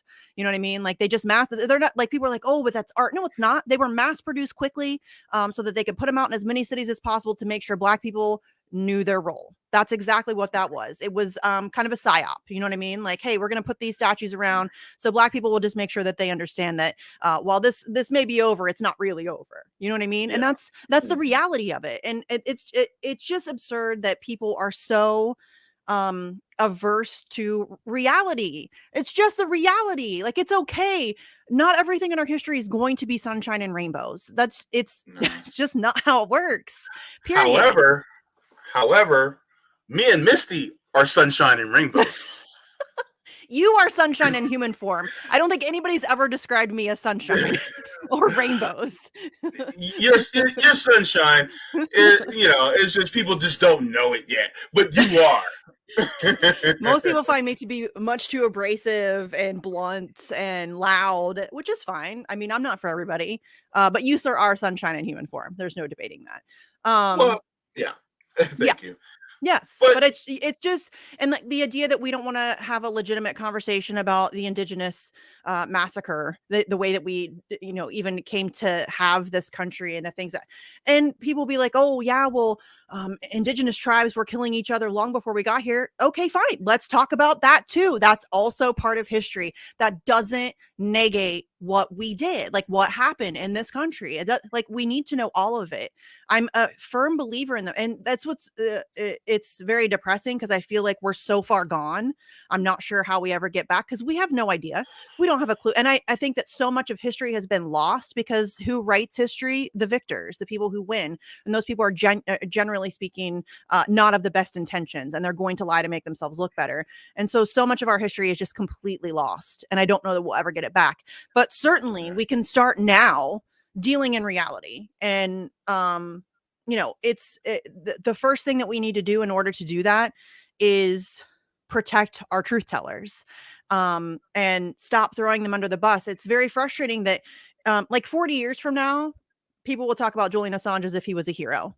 And they'll lament the fact that he died in prison and, oh my gosh, that was so terrible. We could prevent that right fucking now. You know what I mean? Like, Daniel Ellsberg was a pariah back in the day, and now he's widely seen as somebody who's very respectable and a hero. Ed Snowden, the narrative starting to change around Ed Snowden. We need to stop waiting for decades to have these people's backs. You know what I mean? Like, we can do that in real time. What if we try just for a little bit having the backs of our truth tellers in real time and not making martyrs of them? That would be cool. I mean, if we could just try that for just a little bit, let's just try that. But we're not going to. My question is, how many people celebrated when Martin Luther King Jr. was assassinated back then? And are now making tweets on Martin Luther King Jr. Day about how he was a hero. And, yes, lots of those. Yeah. And my thing is like, he literally had a 75% disapproval rating nationwide, a 50% disapproval rating among Black people. Crazy, right?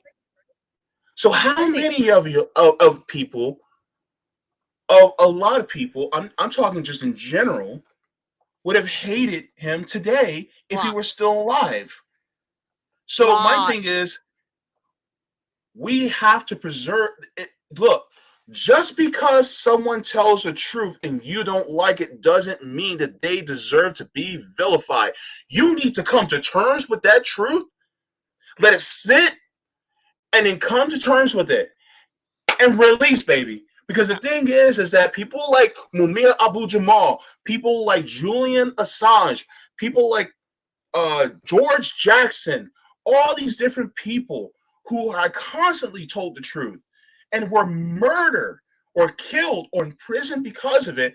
And then at the time, we're like, well, or we're like, good, they deserve what they got. But then years later, we're like, man, they were telling the truth like crazy. It's like, no.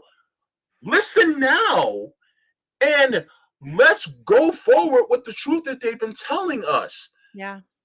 That's what makes me really depressed. It's so depressing. Because, I mean, listen, I understand. People don't like uncomfortable truths. They don't like being forced to see things in a way that makes them uncomfortable. And I get that. Or I'm human. dirty truths. Yeah. Yes. I Yeah. mean, I'm a human. That happens to me too. There are times when people say Yeah. things about people that I like or people that I admire, and I kind of bristle and I get like Yeah. indignant or whatever. And that's normal. Like that's totally normal. But I just wish that we could figure out a way to step back from that and take a breath and examine the Mhm. situation, and then kind of deal with the information in a rational and we need to remove the emotion from it, which I realize is hard. But if we're, I mean, we need to kind of evolve past the kind of reactionary, emotionally based, kind of mindset that we have if we hope to survive, like if humanity wants to survive. Because right now we're not doing so good. It's not going good for us. And so, we have people who will make every excuse in the world for the squad, and will make every excuse in the world for fucking NATO, or who will make every excuse in the world for Bernie Sanders, or on the right, people who make every excuse in the world for for Marjorie Taylor Greene, or for whoever it is, Tucker Carlson, whatever. And I think that a lot of people don't realize that you can be honest about somebody while not uh like completely discarding them or what. Like Tucker Carlson sucks.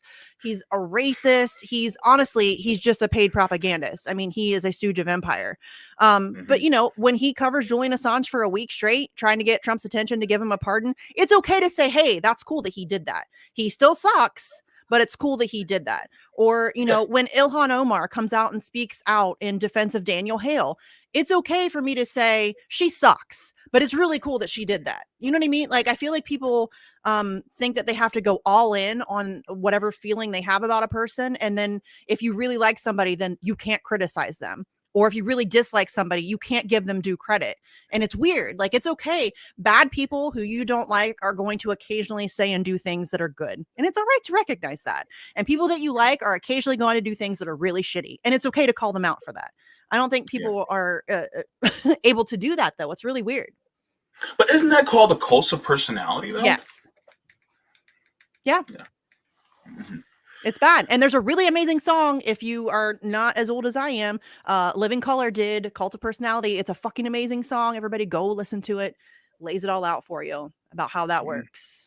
And people are the people that you see in the news, the squad, Marjorie Taylor Greene, Mike Pompeo, all of those people, they are manufactured. That's not who they really are. That's what they want you to see.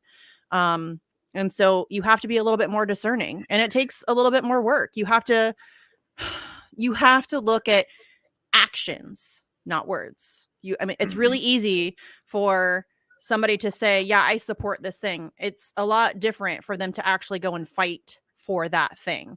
So when the squad says that they support Medicare for all, they say that over and over again for a couple years till they get elected, and then suddenly they stop talking about it. When the time comes to actually fight for that thing and they don't, that's your answer. That's where they really stand. And I think a lot of people are too impressed with words, and they don't pay attention to actual actions. Yeah, definitely. Speaking of actions, there is a rally that's going to be happening in Washington, D.C. Look, I'm going to tell you guys this. If you guys can get out to Washington, D.C., please do get your ass out there. Yes. Because there is a rally called Rage Against the War Machine. This is deeply important. Yes. It's the anti-war rally, and you can see all the people who are in support of it. Some groups you may like, some groups you may not, but the point is the action against war, the action against imperialism. That's what it is. You may end up standing next to somebody you may not like, but that's okay because they're actually fighting for the same thing you're fighting for. And you can build a coalition around that, at least for just that one thing. So this is going to be on February 19th. Yes, it's also sponsored by the Libertarian and People's Party. I understand how some people may feel, but the point is is the action against war and imperialism. Yeah. That Guys, is it's the point. okay. It's okay to not like people and still attend events. That if you care, this has always blown my mind. If you are Mm-hmm. of the opinion that, oh, I care about this thing, but somebody I don't like is also fighting for that thing, so that means I cannot fight for that thing. What the Mm-hmm. fuck is wrong with you? Yeah. I don't care. I don't care who you are. I don't care who you voted for. I don't care what party you belong to. I don't care what books you read. I don't give a shit. If you want to end the war machine, then we're on the same team for that thing.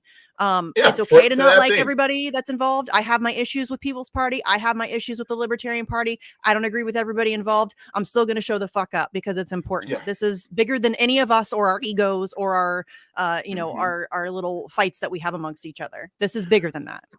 But my question is, who's your biggest enemy? Are your biggest enemies these Exactly. particular podcasters, these particular groups, or is it The war machine? The war machine? Is it imperialism? Is it racism? Is it capitalism? Choose your enemy. My enemy is imperialism, these wars, imperialism, capitalism. Those are the people who I am going to fight against tooth and nail. And Yep. if somebody who I disagree with is willing to lend a hand in punching the lights out of capitalism, good. Yeah. That's the Yeah. point. Yes, And that's what always, like, stop getting distracted about it. Nobody's saying you have to be best friends with somebody you don't like. You don't have to like go out to dinner, take a vacation with them. All you have to do is show up to a rally in support of an issue that we should all care about. Like, this is something that if anything could bring us together, it should be this. yes. The war machine is completely, y'all, how much money are we giving to the military industrial complex a year? There are people starving on the streets. There are people who don't have health care. There are kids who can't afford to, like, they can't even survive. And we're gonna like get angry about some podcast battles and not show up to a war or to a rally to fight against the war machine. I mean, listen, the people of Yemen don't give a shit about your opinions about some podcaster. They don't care. It makes no difference to them. The people of Syria don't give a shit about whatever beef you have with some podcaster or some political group. They don't care. They don't have the time, energy, or resources to care. They're trying desperately just to survive the war machine. So just get over yourself. I mean, I don't mean to sound mean. I do kind of, because it's really frustrating. But get over yourself. Like, I don't care. Like, listen, there's plenty of people who don't like me that I don't like. Ryan Graham hates my guts. If Ryan Graham shows up to that rally, I don't care. I don't have to go talk to him. I might stop by and say, hey, thanks for showing up. Like, that's cool that you did that. But I don't like, we don't have to be besties, but I'm not going to then not go because somebody that I don't like is there. If you don't like Jimmy Dore, fine. You don't have to like Jimmy Dore. Lots of people don't like Jimmy Dore. It's not about Jimmy Dore. If you're making this about Jimmy Dore, you are completely missing the point. Yeah, just stay on the other side of the rally if you don't have like to like hang out with him after. You don't have to like go get high with him and stuff after the rally. You don't have to like go hang out with him or go on vacation with him or have dinner with him. It's not about Jimmy fucking Dore. It's not. It's not. Get over yourself. Show up when it matters. Sabby and Eric is going to be there. You know, if you don't like Sabby, stay on the other side. Sabby don't want you like near her anyway. You don't have to come say hi. I don't care. I don't care. Like, or if you want to come say hi, come say hi. Like, I'm incredibly socially awkward, but I love meeting people. Like, it's fun. It's cool. I like being able to put a name with a face. Even if you don't like me, that's fine. Like, you don't have to like me. You don't have to like Sabby. You don't have to like Jimmy Dore. You don't have to like Nick Brana. You don't have to like Angela from the Libertarian Party, McArdle. You don't have to like any of us. It's not about personalities. This is about the issue. Please stop letting the bullshit distract us from fighting for. That's exactly how they win. Y'all, why do you think they spend so much time, energy, money, resources, effort keeping us divided? It's so that something like this doesn't succeed. That's exactly why they do it. And you're just doing the work of empire if you allow that to happen. Yep. Let's go to the speakers to see who's going to be there. This list is growing every day. Every day they're still in talks with people. So I heard, and I'm just like, whoa, hang on. So you have Jimmy Dore, Medea Benjamin, Scott Horton. Love Scott Horton. If you don't have his books, get them. So good. Cool. Garland Nixon. I actually want to get Garland Nixon on. I love Garland. Yeah, he's a pretty chill guy. He's a Zen master. I keep telling, like, I met him in DC when we did the Clovers for Assange protest, I don't know, a couple years ago. And he was telling me about how he's a Zen master. Really? And I was like, teach me your ways. I Ooh, have no okay. Zen. I need him to teach me some ways. Okay. Start calling him the Big Z. All right. David Swanson, Daniel McAdams. Oh, look, Max Blumenthal, journalist. Anya Parampil. She's journalist with the Gray Zone as well. Also Max's wife, and I love her. Oh, really? Love her, yes. Hey, I see you, Max. Right? Supreme, who is part of the Wu-Tang Clan producer. I think he's the son of one of the members of the Wu-Tang Clan. So you have him. Tara Reid is going to be there. Diane Sayre, and she's candidate for New York Senate. She challenged Chucky the Shoom. Oh, really? Yeah. Okay, cool. Scott Ritter, great guy. Kim Iverson's going to be there. No matter some people think about Kim Iverson, guess what? She is trying to end the war machine. No matter what you think about Jackson Hinkle, he's going to be there. I definitely have some disagreements with him, but guess what? He's going to be there in the war machine. Look, good on Jackson for showing up. Yeah. I congratulate him. Matthew Ho, I actually had him on my show. It was great to have Matthew on. Matthew was also running in the Green Party in the North Carolina Senate race. Great guy. They tried to screw him. Well, they did screw him over hardcore, but he did not buckle. He fought back, which is always good. Mm-hmm. You guys know I don't do the electoral politics thing. I think it's a massive waste of time and energy. But if you're going to do it like Matthew Ho did. Yeah, exactly. And so these are some of the speakers, and they're adding more.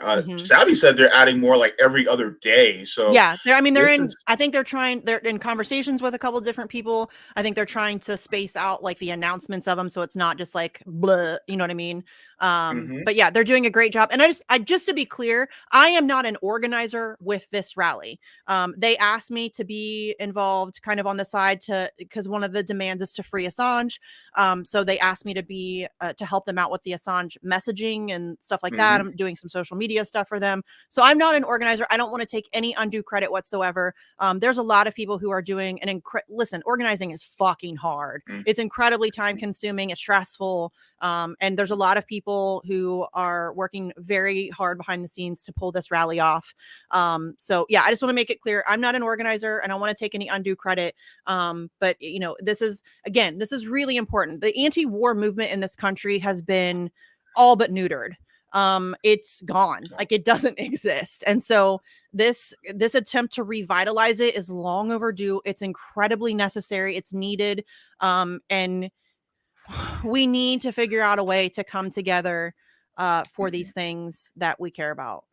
Like I said, I don't care if we disagree on abortion, if we disagree on economics, if we disagree on COVID, if we disagree on whatever, that's fine. We can have those conversations at a different time.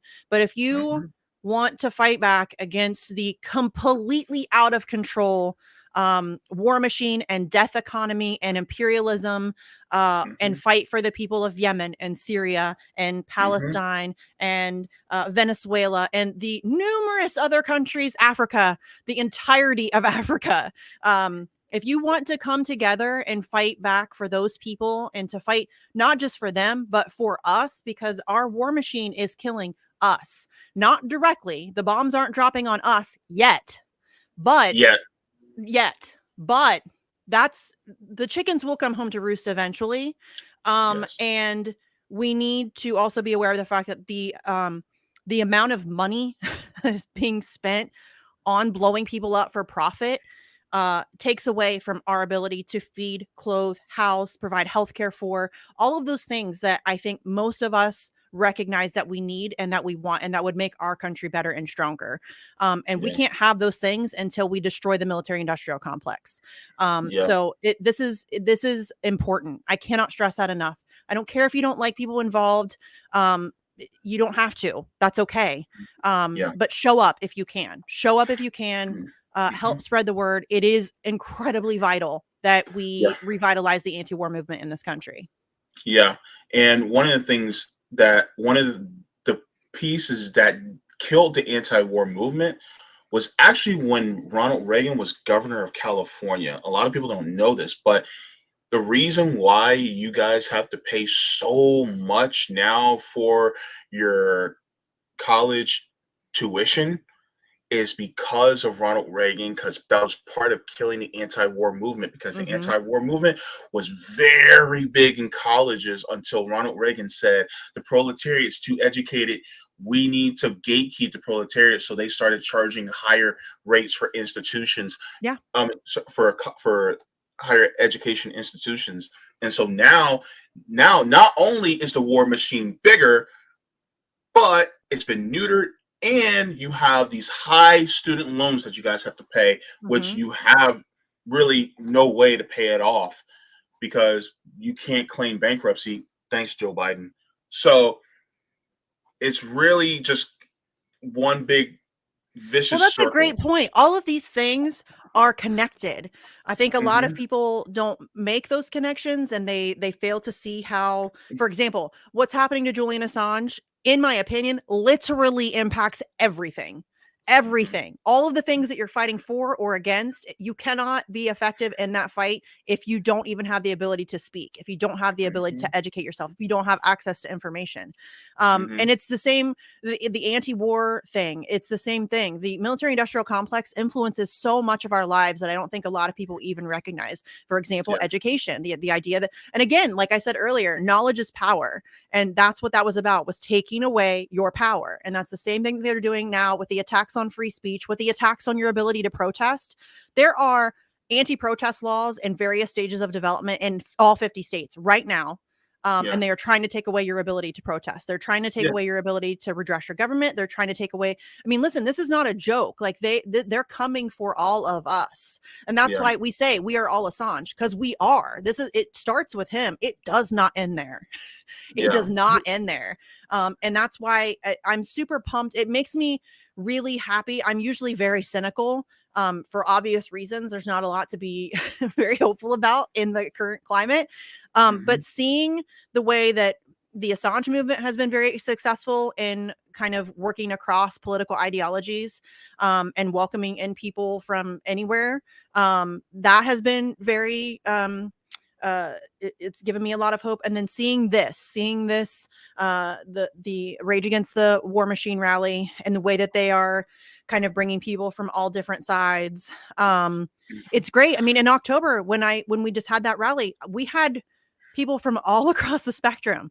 I mean, we had, Chris Hedges and, Dave DeCamp, who's a libertarian, in the same rally, with Ben Cohen, with Eliza Blue. Like, we had people from all, and they were all, and listen, no fights broke out. Everybody was fine. Reverend Annie Chambers, I just see her name now in the chat. Reverend Annie Chambers led our march around the Department of Justice. And she was marching with people that she 100% disagrees with. Jill Stein was there. Medea Benjamin was there. We had Reed Coverdale was out. He didn't speak, but he was there. Olivia Rondeau was there. She's a conservative. Like, we had people, a Fox News journalist, the only mainstream media to cover that rally was a Fox News guy. So yeah, that's it. And it was fine. Everybody was fine. We were able to come together on an issue that we all cared about, and it was fine. And we can do that. And it's not only can we do that, we absolutely have to. We have to. Y'all, I get that we have disagreements, and they are legitimate and serious conversations that need to be had. And we're not always going to get along, and it's not always going to be like a kumbaya, right? But we can't even have those conversations until we deal with a system that is designed to kill us all. Period. We can't have those conversations. Your vote doesn't matter. They don't care what you want. They don't care your opinion on abortion. They don't give two shits about your opinion on the economy. They don't care. So until we deal with that system, none of those conversations even matter. Moot point. None of it matters. So let's deal with that first, and then we can fight. Mm-hmm. Yeah, definitely. And so I'll be, heading out soon. But you know what? We have to come together, and this is one of the reasons why I wanted to have you on. Is because number one, you are a wellspring of information, which I appreciate, and thank you for that. And we have to, we have to get our head out of our ass. Yeah. Especially many of us on the left, because we have to keep ourselves from being tribalistic as well.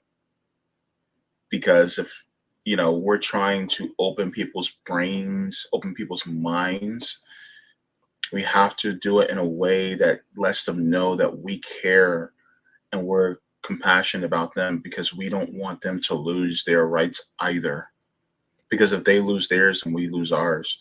What's the I forgot who the gentleman who wrote it, but he said, when they came for the communists, I did not speak out, for I'm not a communist. And they came for the trade unionists, and I did not speak out because I'm not a trade unionist. Yep, that's happening right now.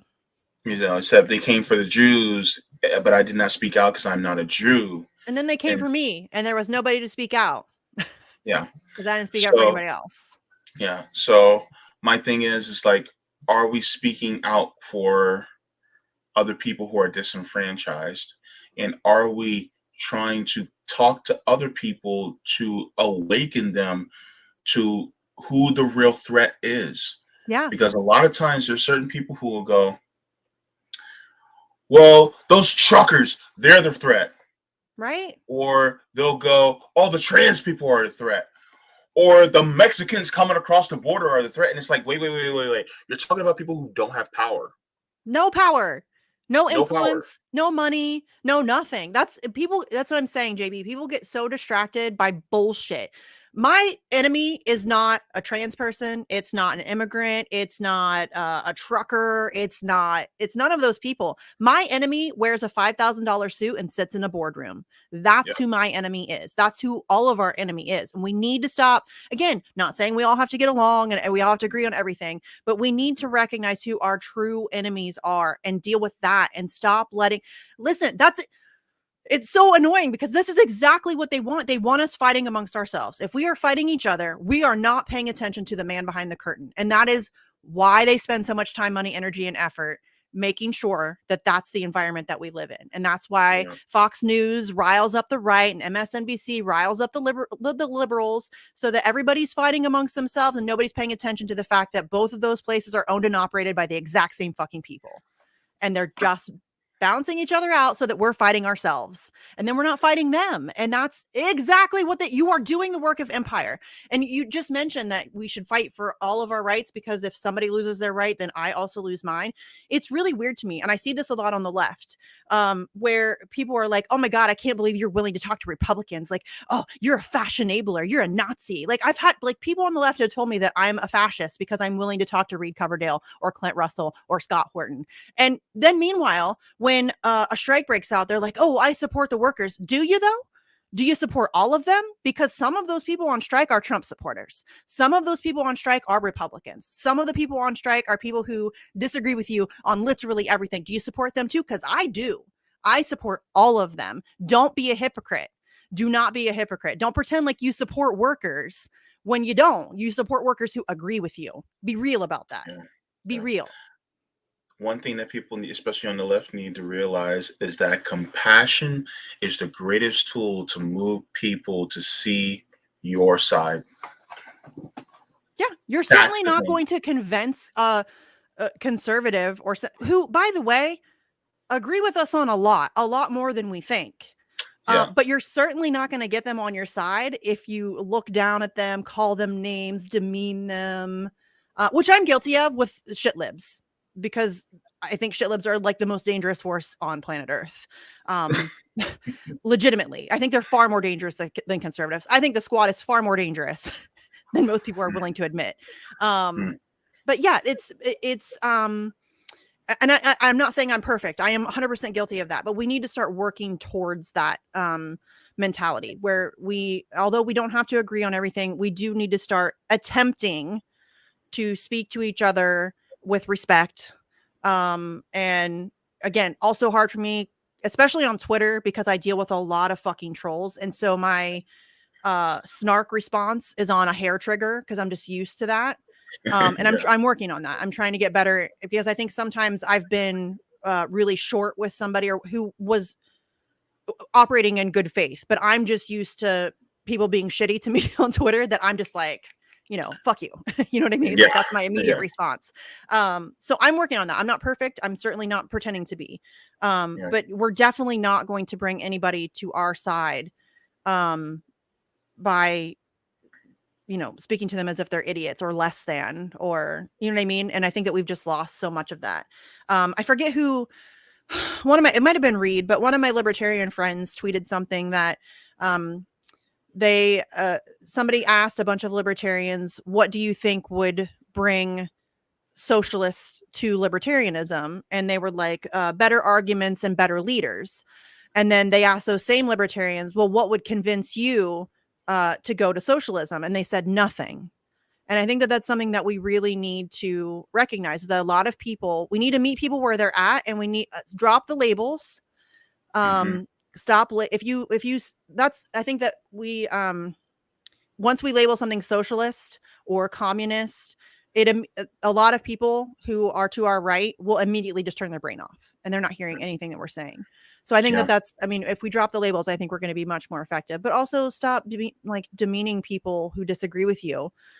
Just because somebody has a different opinion than you doesn't mean that they're a bad person or that they're less than or whatever. A lot of people have just been propagandized by different things and different people. You know what I mean? Yeah. So I don't know. We have a lot of work to do on that. We do. But yeah, I think that it would really get us a lot farther than this just constant, oh, well, you're a libertarian or you're a conservative, so I'm not even going to talk to you. I'm above that. Like, I've had literally people tell me that they're above those conversations. And no, you're not. You're not above that. Yeah, they're just not willing to give people grace and being able to reveal the truth of what they know from their perspective to others. And they don't want to have that conversation, or to basically, they don't have the patience sometimes to which is okay. Somebody, I get that. I'm not saying that like that is for everybody or that you're going to be successful every time. Like, I have those conversations a lot. Sometimes they go okay, other times not so great. You know what I mean? Sure. And that's okay, but just don't pretend as if you're above that, or that you're too good to talk to somebody who disagrees with you. You're not. Nobody has all the answers. Nobody is right about everything. Be open to new information, be humble in your knowledge. And just, again, I think it's really about giving each other grace and trying to find understanding. Again, well, very I'm hard. Right about it. I'm right about everything. I don't make any mistakes. I am not right about everything. Not even close. Look, every single wild hair on top of my head, I put that there on purpose. There are things that I know that I'm right about. And that's generally the things that I will talk about the most, because that's where I feel most confident. And I think that that's how, I mean, if you find something that you're passionate about and that you genuinely believe in, then go for that full force. But I don't often speak about things that I don't feel like I know enough about to even have an opinion, or people get mad at me all the time because I don't talk about this thing or that thing or their thing or whatever. Number one, I'm just one person. I cannot talk about all the things. Number two, I don't speak on things that I don't feel like I know. So if I'm not talking about something, it's because I don't know enough, or I haven't even heard. Like, somebody got mad at me a couple weeks ago because I didn't talk about a thing that I didn't even know happened. Okay. Yeah. I mean, it's very weird, but there's a lot of that goes, I see it not just with myself, but with other activists. People will police what I'm doing rather Mm-hmm. than do something themselves. Like if there's an issue out there that you don't think is getting enough time and attention, rather than yelling at me because I don't talk about it enough, go Mm-hmm. talk about it. Go do something, organize Yeah. something. Stop Yeah. yelling at me for not doing the work. I can only do so much. You know, Yeah. that's Yeah. a very strange thing that people get Yeah. mad at me for. Well, it's And just yes, like get the off my lawn. Somebody must well, have said that. it's just like the old saying goes, many hands make the load light. So I mean, if Yeah. I can't pick that part up, then maybe you can pick that part up and then run with it, so then it can get more sunlight, you know. Yeah. So I feel like, yeah, you know, there are times where people may look at me and go, JB, you didn't talk about this. Like, okay, well, wait, you can talk about it and you can Yeah. give it some sunlight, Yeah. because I'm one guy, you know, I can talk about the things that are really closest to my heart. Things that I talk about are maybe LGBTQ issues. Maybe I talk about housing issues. I talk Or about black issues. yeah, People get mad you because I know. don't talk about black issues. Homies, I'm white as fuck. Like, really? I'm supposed to go talk about black issues? That's ridiculous. I can support my black brothers and sisters, Mhm. but I have no business going out there and talking about black issues. Like, really? You Yeah. want me out there talking? No, come on. You're just trying to you're just trolling me at that point. Like, you're just trying to find a reason to be mad at me. That's absurd. Yeah. You know what I'm saying? I That's mean, like asking me to talk about gay issues. I can't do that. I can talk about it from the perspective that my sister is gay, and so I've seen mhm, what she's had to go through, but I can't talk about that from any place of yeah, authority. I know my yeah, place, y'all. You know what I mean? Like, mhm, I'm not going to talk on things that I have no authority or knowledge of, and nobody should. You want me to just go mhm, out there and speak on something just to speak on it, despite the fact that I don't have any like knowledge or awareness or firsthand mhm. experience? But no, I don't want anybody doing that. Nobody should be Yeah, doing that. this is like if they're talking about women's issues, I defer to my sisters on the Right? subject. You know, because and Yeah. just story time. Okay, so one time, this was during the whole thing about Roe v. Wade being overturned, and I was just like talking about. I was actually texting Sabby about this, and I was thinking about going live and talking about the whole Roe v. Wade, and Sabby goes, "Well, maybe you might want to invite a couple women to talk about it, you know, on with you." I was like, Yes. well, that's a good idea. And so I invited three women to come on and talk about it on the panel. Yeah, and And that's I felt okay. better. Like, Hmm. that's okay. Like, I think, like, if I were to, talk about reparations or whatever, I would not, like, jump on and host a reparations show all by my lonesome. You know what I mean? Yeah. Like, I would have Yeah. people who actually know what they're talking about, who have a stake in that fight, who, you know what I mean? Like, and I think that Yeah. that's okay. Like, involving engaging in that conversation as a white person or as a man engaging in, I think that obviously that's necessary. We all share the same planet. We all have, you know what I mean? Like, our issues intertwine, and we all, you know what I mean? We're all here together. So I think having those conversations is good. But Hmm. expecting somebody to go out there and speak on these issues regularly when they have no business doing so. Again, I think that those people who do that are just looking at a reason to be mad at me. They just want Yeah. a reason to oh, well, you don't talk about black people, so you're racist. What? You know what I mean? Or you don't talk about trans issues, so you're transphobic. No, I'm just not trans. So what the fuck do you want me to say? You know what I Yeah. mean? It's I dumb. mean, you know, of course you're going to express your solidarity with them, but at the same Yes, but time, I it's like, can't. you I'm know, not an authority on that subject. I'm never going to be. I'm never going to understand fully what that is or what that's about. You know, I can't possibly. So, yeah, I'm not going to pretend or present myself as some expert on things that I don't know about. Nobody should. So stop getting mad at me for some dumbass shit, y'all. Like, I yeah. have picked Yeah. my lane. I'm very passionate about free speech, about press freedom, and because of that, am passionate about the Julian Assange case, because that is, I mean, ground zero Hmm. for those things. So that's what I focus most of my time on. I talk about other things, but that is what I focus most of my time on. And Hmm. that's okay. Again, people get mad because, oh, you only talk about Julian Assange. First of all, that's not true. Second of all, I want my activists to be focused and passionate. Hmm. Straight up. I want if you are gay rights activist, I want you focused and passionate. If you are an anti-war activist, I want you focused and passionate. Like isn't that a prerequisite for being an activist? It's to like really care about the thing that you're fighting for. I thought that was common knowledge, but people get mad. Like it again. I think honestly, people are just trying to find a way to just be mad at me for some reason.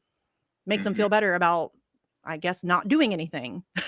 You know? Yeah. Because it's always people who have never organized anything, who don't talk about anything. You're free to do something too. You can't just put it all on those of us who are, you know? Definitely. Only so much time in the day. Only so much. And so I just want to thank you for coming. Thanks for having me.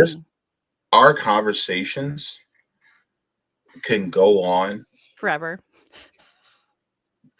Till it's time for pancakes in the morning. We'll put it that way. Girls love pancakes. Women love it. Look, guys, straight and bi guys, if you love women, we love pancakes. Get them pancakes. And make sure you find out if they like sausage, bacon, or if you're from the Northeast like me, scrapple. But make sure. And if they like eggs, I don't like eggs. But if they like eggs, make sure to get some eggs too. Yeah. But pancakes are always a winner. Pancakes are always a winner. And if you don't like pancakes, then go with waffles, baby. Or French toast, even if you're feeling fancy. Oh, I love some French toast. By the way, I found out how to make French toast without having to stand over a stove. You can just bake it in the oven. Yeah, it's good. You can God. You can also bake bacon in the oven. So yes, good. I learned how to do that in culinary school. Yeah. So, and the thing is, it comes out in nice, beautiful, crispy strips. Oh my goodness. So good. Yeah. Now I'm hungry. Me too. Oh, okay. So I made blueberry pancakes for dinner on Sunday. I'm doing that again. Breakfast for dinner is where it's at, y'all. Right? That's where it's at. So good. Oh my God. So good. Hey, put in the chat or in the comments, what is your favorite dinner? And because I'll talk about that in a little bit, but boy, oh boy, some pancakes for dinner. And then you get really full, and then you get that sleepy, that carb sleepy, and it's at night. So then you can just go straight to sleep, and then you just good. So good. Oh Lord. It's even better if you like smoke some weed, eat some pancakes, pass the fuck out. It's like the best thing ever. I don't have any weed. That's what heaven is made of.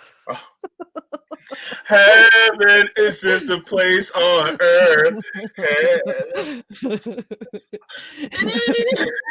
Oh shit. Do not let me and you hang out and then we get high. Do not let that happen. No, that needs to happen. Are you kidding? Look, if it happens, I will not leave your house. That's all right. Misty. I got an extra bedroom, dude. You're in. Is a liar. Let me go pack my bags. Holy crap. I'm getting over there. I mean, to be fair, you'd have to move to Ohio, which is not great. But, you can always just come for the summer and then go back to Florida for the winter and then come for the summer, go back to Florida. You could kind of be a... People do that all the time. Lots of people from Ohio have winter homes in Florida. So rich folks. Yeah. Okay. Yeah, but that's a big thing in Ohio. Lots of people have houses in Florida. Yeah, definitely. Yeah. Thanks for having me, JB. I love you. I appreciate you. Love you. Yeah. Good to see you. Everybody. Thanks everybody in the chat. Please come to the Rage Against War rally. I'm also organizing something in DC for April 11th. It's a Tuesday. I know, guys, but that is the 4th anniversary of Julian Assange being essentially kidnapped from the Ecuadorian embassy. I felt it was very important to have a presence in DC on the day. We discussed doing it weekend before, weekend after, but I think it's important to be there on the day. So April 11th, it's a Tuesday. I know that's good. That means it's probably going to be a smaller rally. I'm fine with that. We need to be there on that day. So mark your calendars for that. Please come to DC next month on February 19th for the Rage Against War rally. And yeah, keep fighting these motherfuckers. All right. Thanks, you guys. so much. I love you. Bye, Bye. Misty. Love you. Bye. Gotta love Misty. Gotta love her. All right. Just want to give a couple of the super chats. Thank you so much to Beffer Lugia. Thank you so much for the roses. Thank you so much, JM, for the thumbs up, the super thumbs up. Bill Bradley says the U.S. education system is the formal indoctrination system. Any narrative a school wants to push should be looked at with suspicion.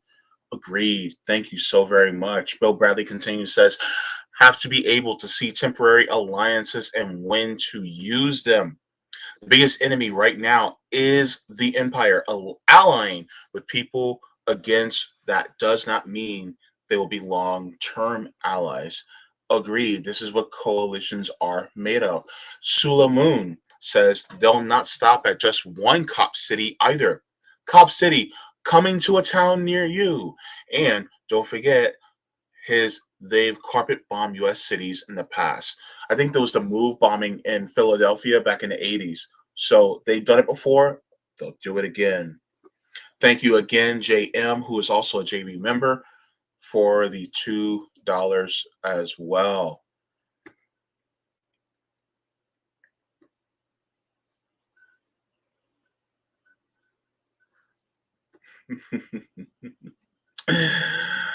Always, baby. Always, always. Moused it. I saw you in the chat. Good to see you. A non-user, also good to see you. Norman Keena as well. I didn't get to say hello to you. Yep. 99. Wait, how did I go that many octaves? I don't know, but it's cool, isn't it? Captain Obvious is also in the chat. Good to see you as well. I didn't get to say hello to you earlier. We have Terry Connolly. Did I get to say hello to you, Terry? Good to see you, Terry. Also up in the chat. All right.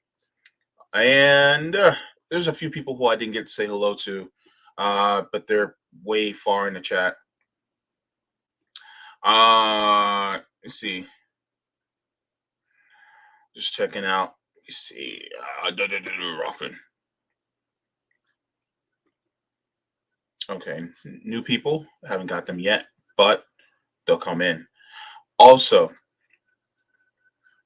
just the thing to, I meant to do this earlier. Subscribe to my Substack. Yes, I will be doing alerts from my Substack so that, because the algorithm doesn't really like people like me. So I also have a Substack. So I'm starting off. I did an alert for this stream. I will be doing an alert for next stream as well for Substack. So if you guys want to get alerts from me on my Substack as well, then go to jaybefaunt.substack.com. I also have a Substack there too. So I'll be making sure to do that as well. By the way, shout out to Sabby. Thank you for helping me to learn how to do that. See, we mesh well together. Friends, how many of us have them? So yeah, and also also, if you guys have not subscribed to my Patreon or to my Coffee, then I also have those as well. That's just to support this channel so that I can keep on going, having people like Misty on. Once again, and I cannot stress this enough, make sure to, if you can, get your behinds out there, get your booty out there to the Rage Against the War Machine rally that's going to be happening in Washington, D.C., February 19th. Make sure to get out there because we need to end these wars. We need to get our attention on this because once we get our attention on this, people need to know.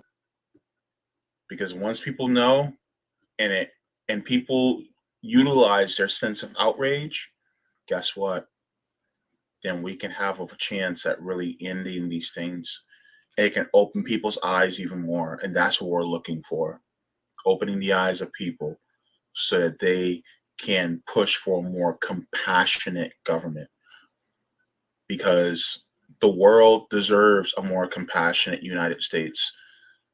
Because a more compassionate United States means that we will not be bombing brown people in other countries for their resources or pitting sanctions against them in order to punish them for having a economic ideology that we don't like for some reason, because they're doing more for their people than we are doing for ours.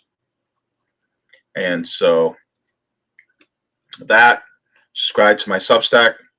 Also, did you guys like the stream? I know a few of y'all liked it, right?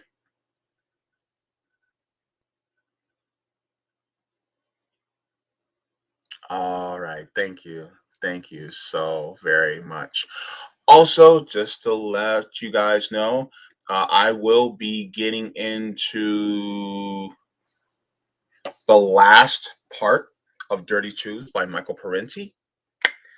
I'm about to finish. So if you guys have not been following me on Reading Dirty Truths, make sure to get in on that. Just go to the playlists, and then I have Reading Dirty Truths by Michael Parenti. Go there. I covered it. Okay. Also, if you guys are on Rockfin, you guys can get all the readings of Blood in My Eye by George Jackson. I finished it all on Rockfin. Go ahead and go there on my Rockfin channel to get all of that. I'm going to also be continuing the reading for Assata Shakur. So her autobiography, I'm going to continue the reading for that very soon. So make sure to subscribe for regular updates on the readings for Assata Shakur. That's what I'll also be doing. I'll be heading over to RBN for RBN Live. I got another story I'm going to be covering there. This one is going to be doing with Black police officers. So this is going to be an interesting story that I'm going to be focusing on today. So I hope you guys will be able to join me. And then I'll probably try to cover a little bit more about what's going on here in Florida regarding these laws, like the Stop Woke Act and the Don't Say Gay that Ron DeSantis is pushing. I'll say this: Ron DeSantis is truly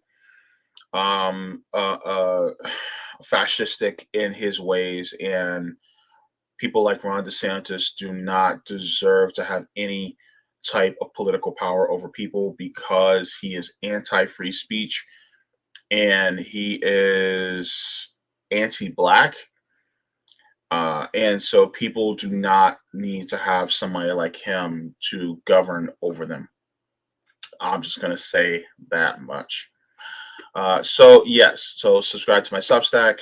Thank you, everyone. Thank you to all the patrons on Patreon and patrons on Coffee that you can see down here. Thank you to all the members.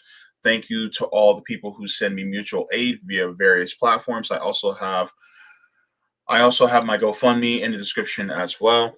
Thank you so much to everyone for your beautiful comments. Thank you for all the love. You guys are brilliant. You guys teach me every day, which is what I need. So I will see you guys later. I know Sabby will be live this evening on her channel. I know CJ and Nick will be live tomorrow as well. So make sure to catch them as well on RBN, because it's going to be good. Who do I have on come on next week? Hang on. I'm sorry. I got to look at my calendar. I'm trying to be more organized, people. Just let you guys know.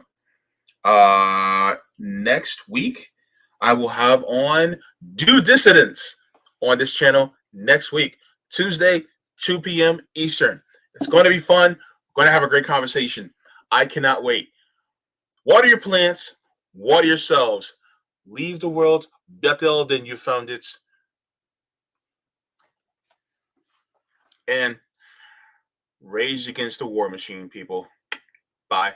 Mwah! Forehead kisses to every single one of you, because you liked the stream. You did. I know you did. You're beautiful. I love you.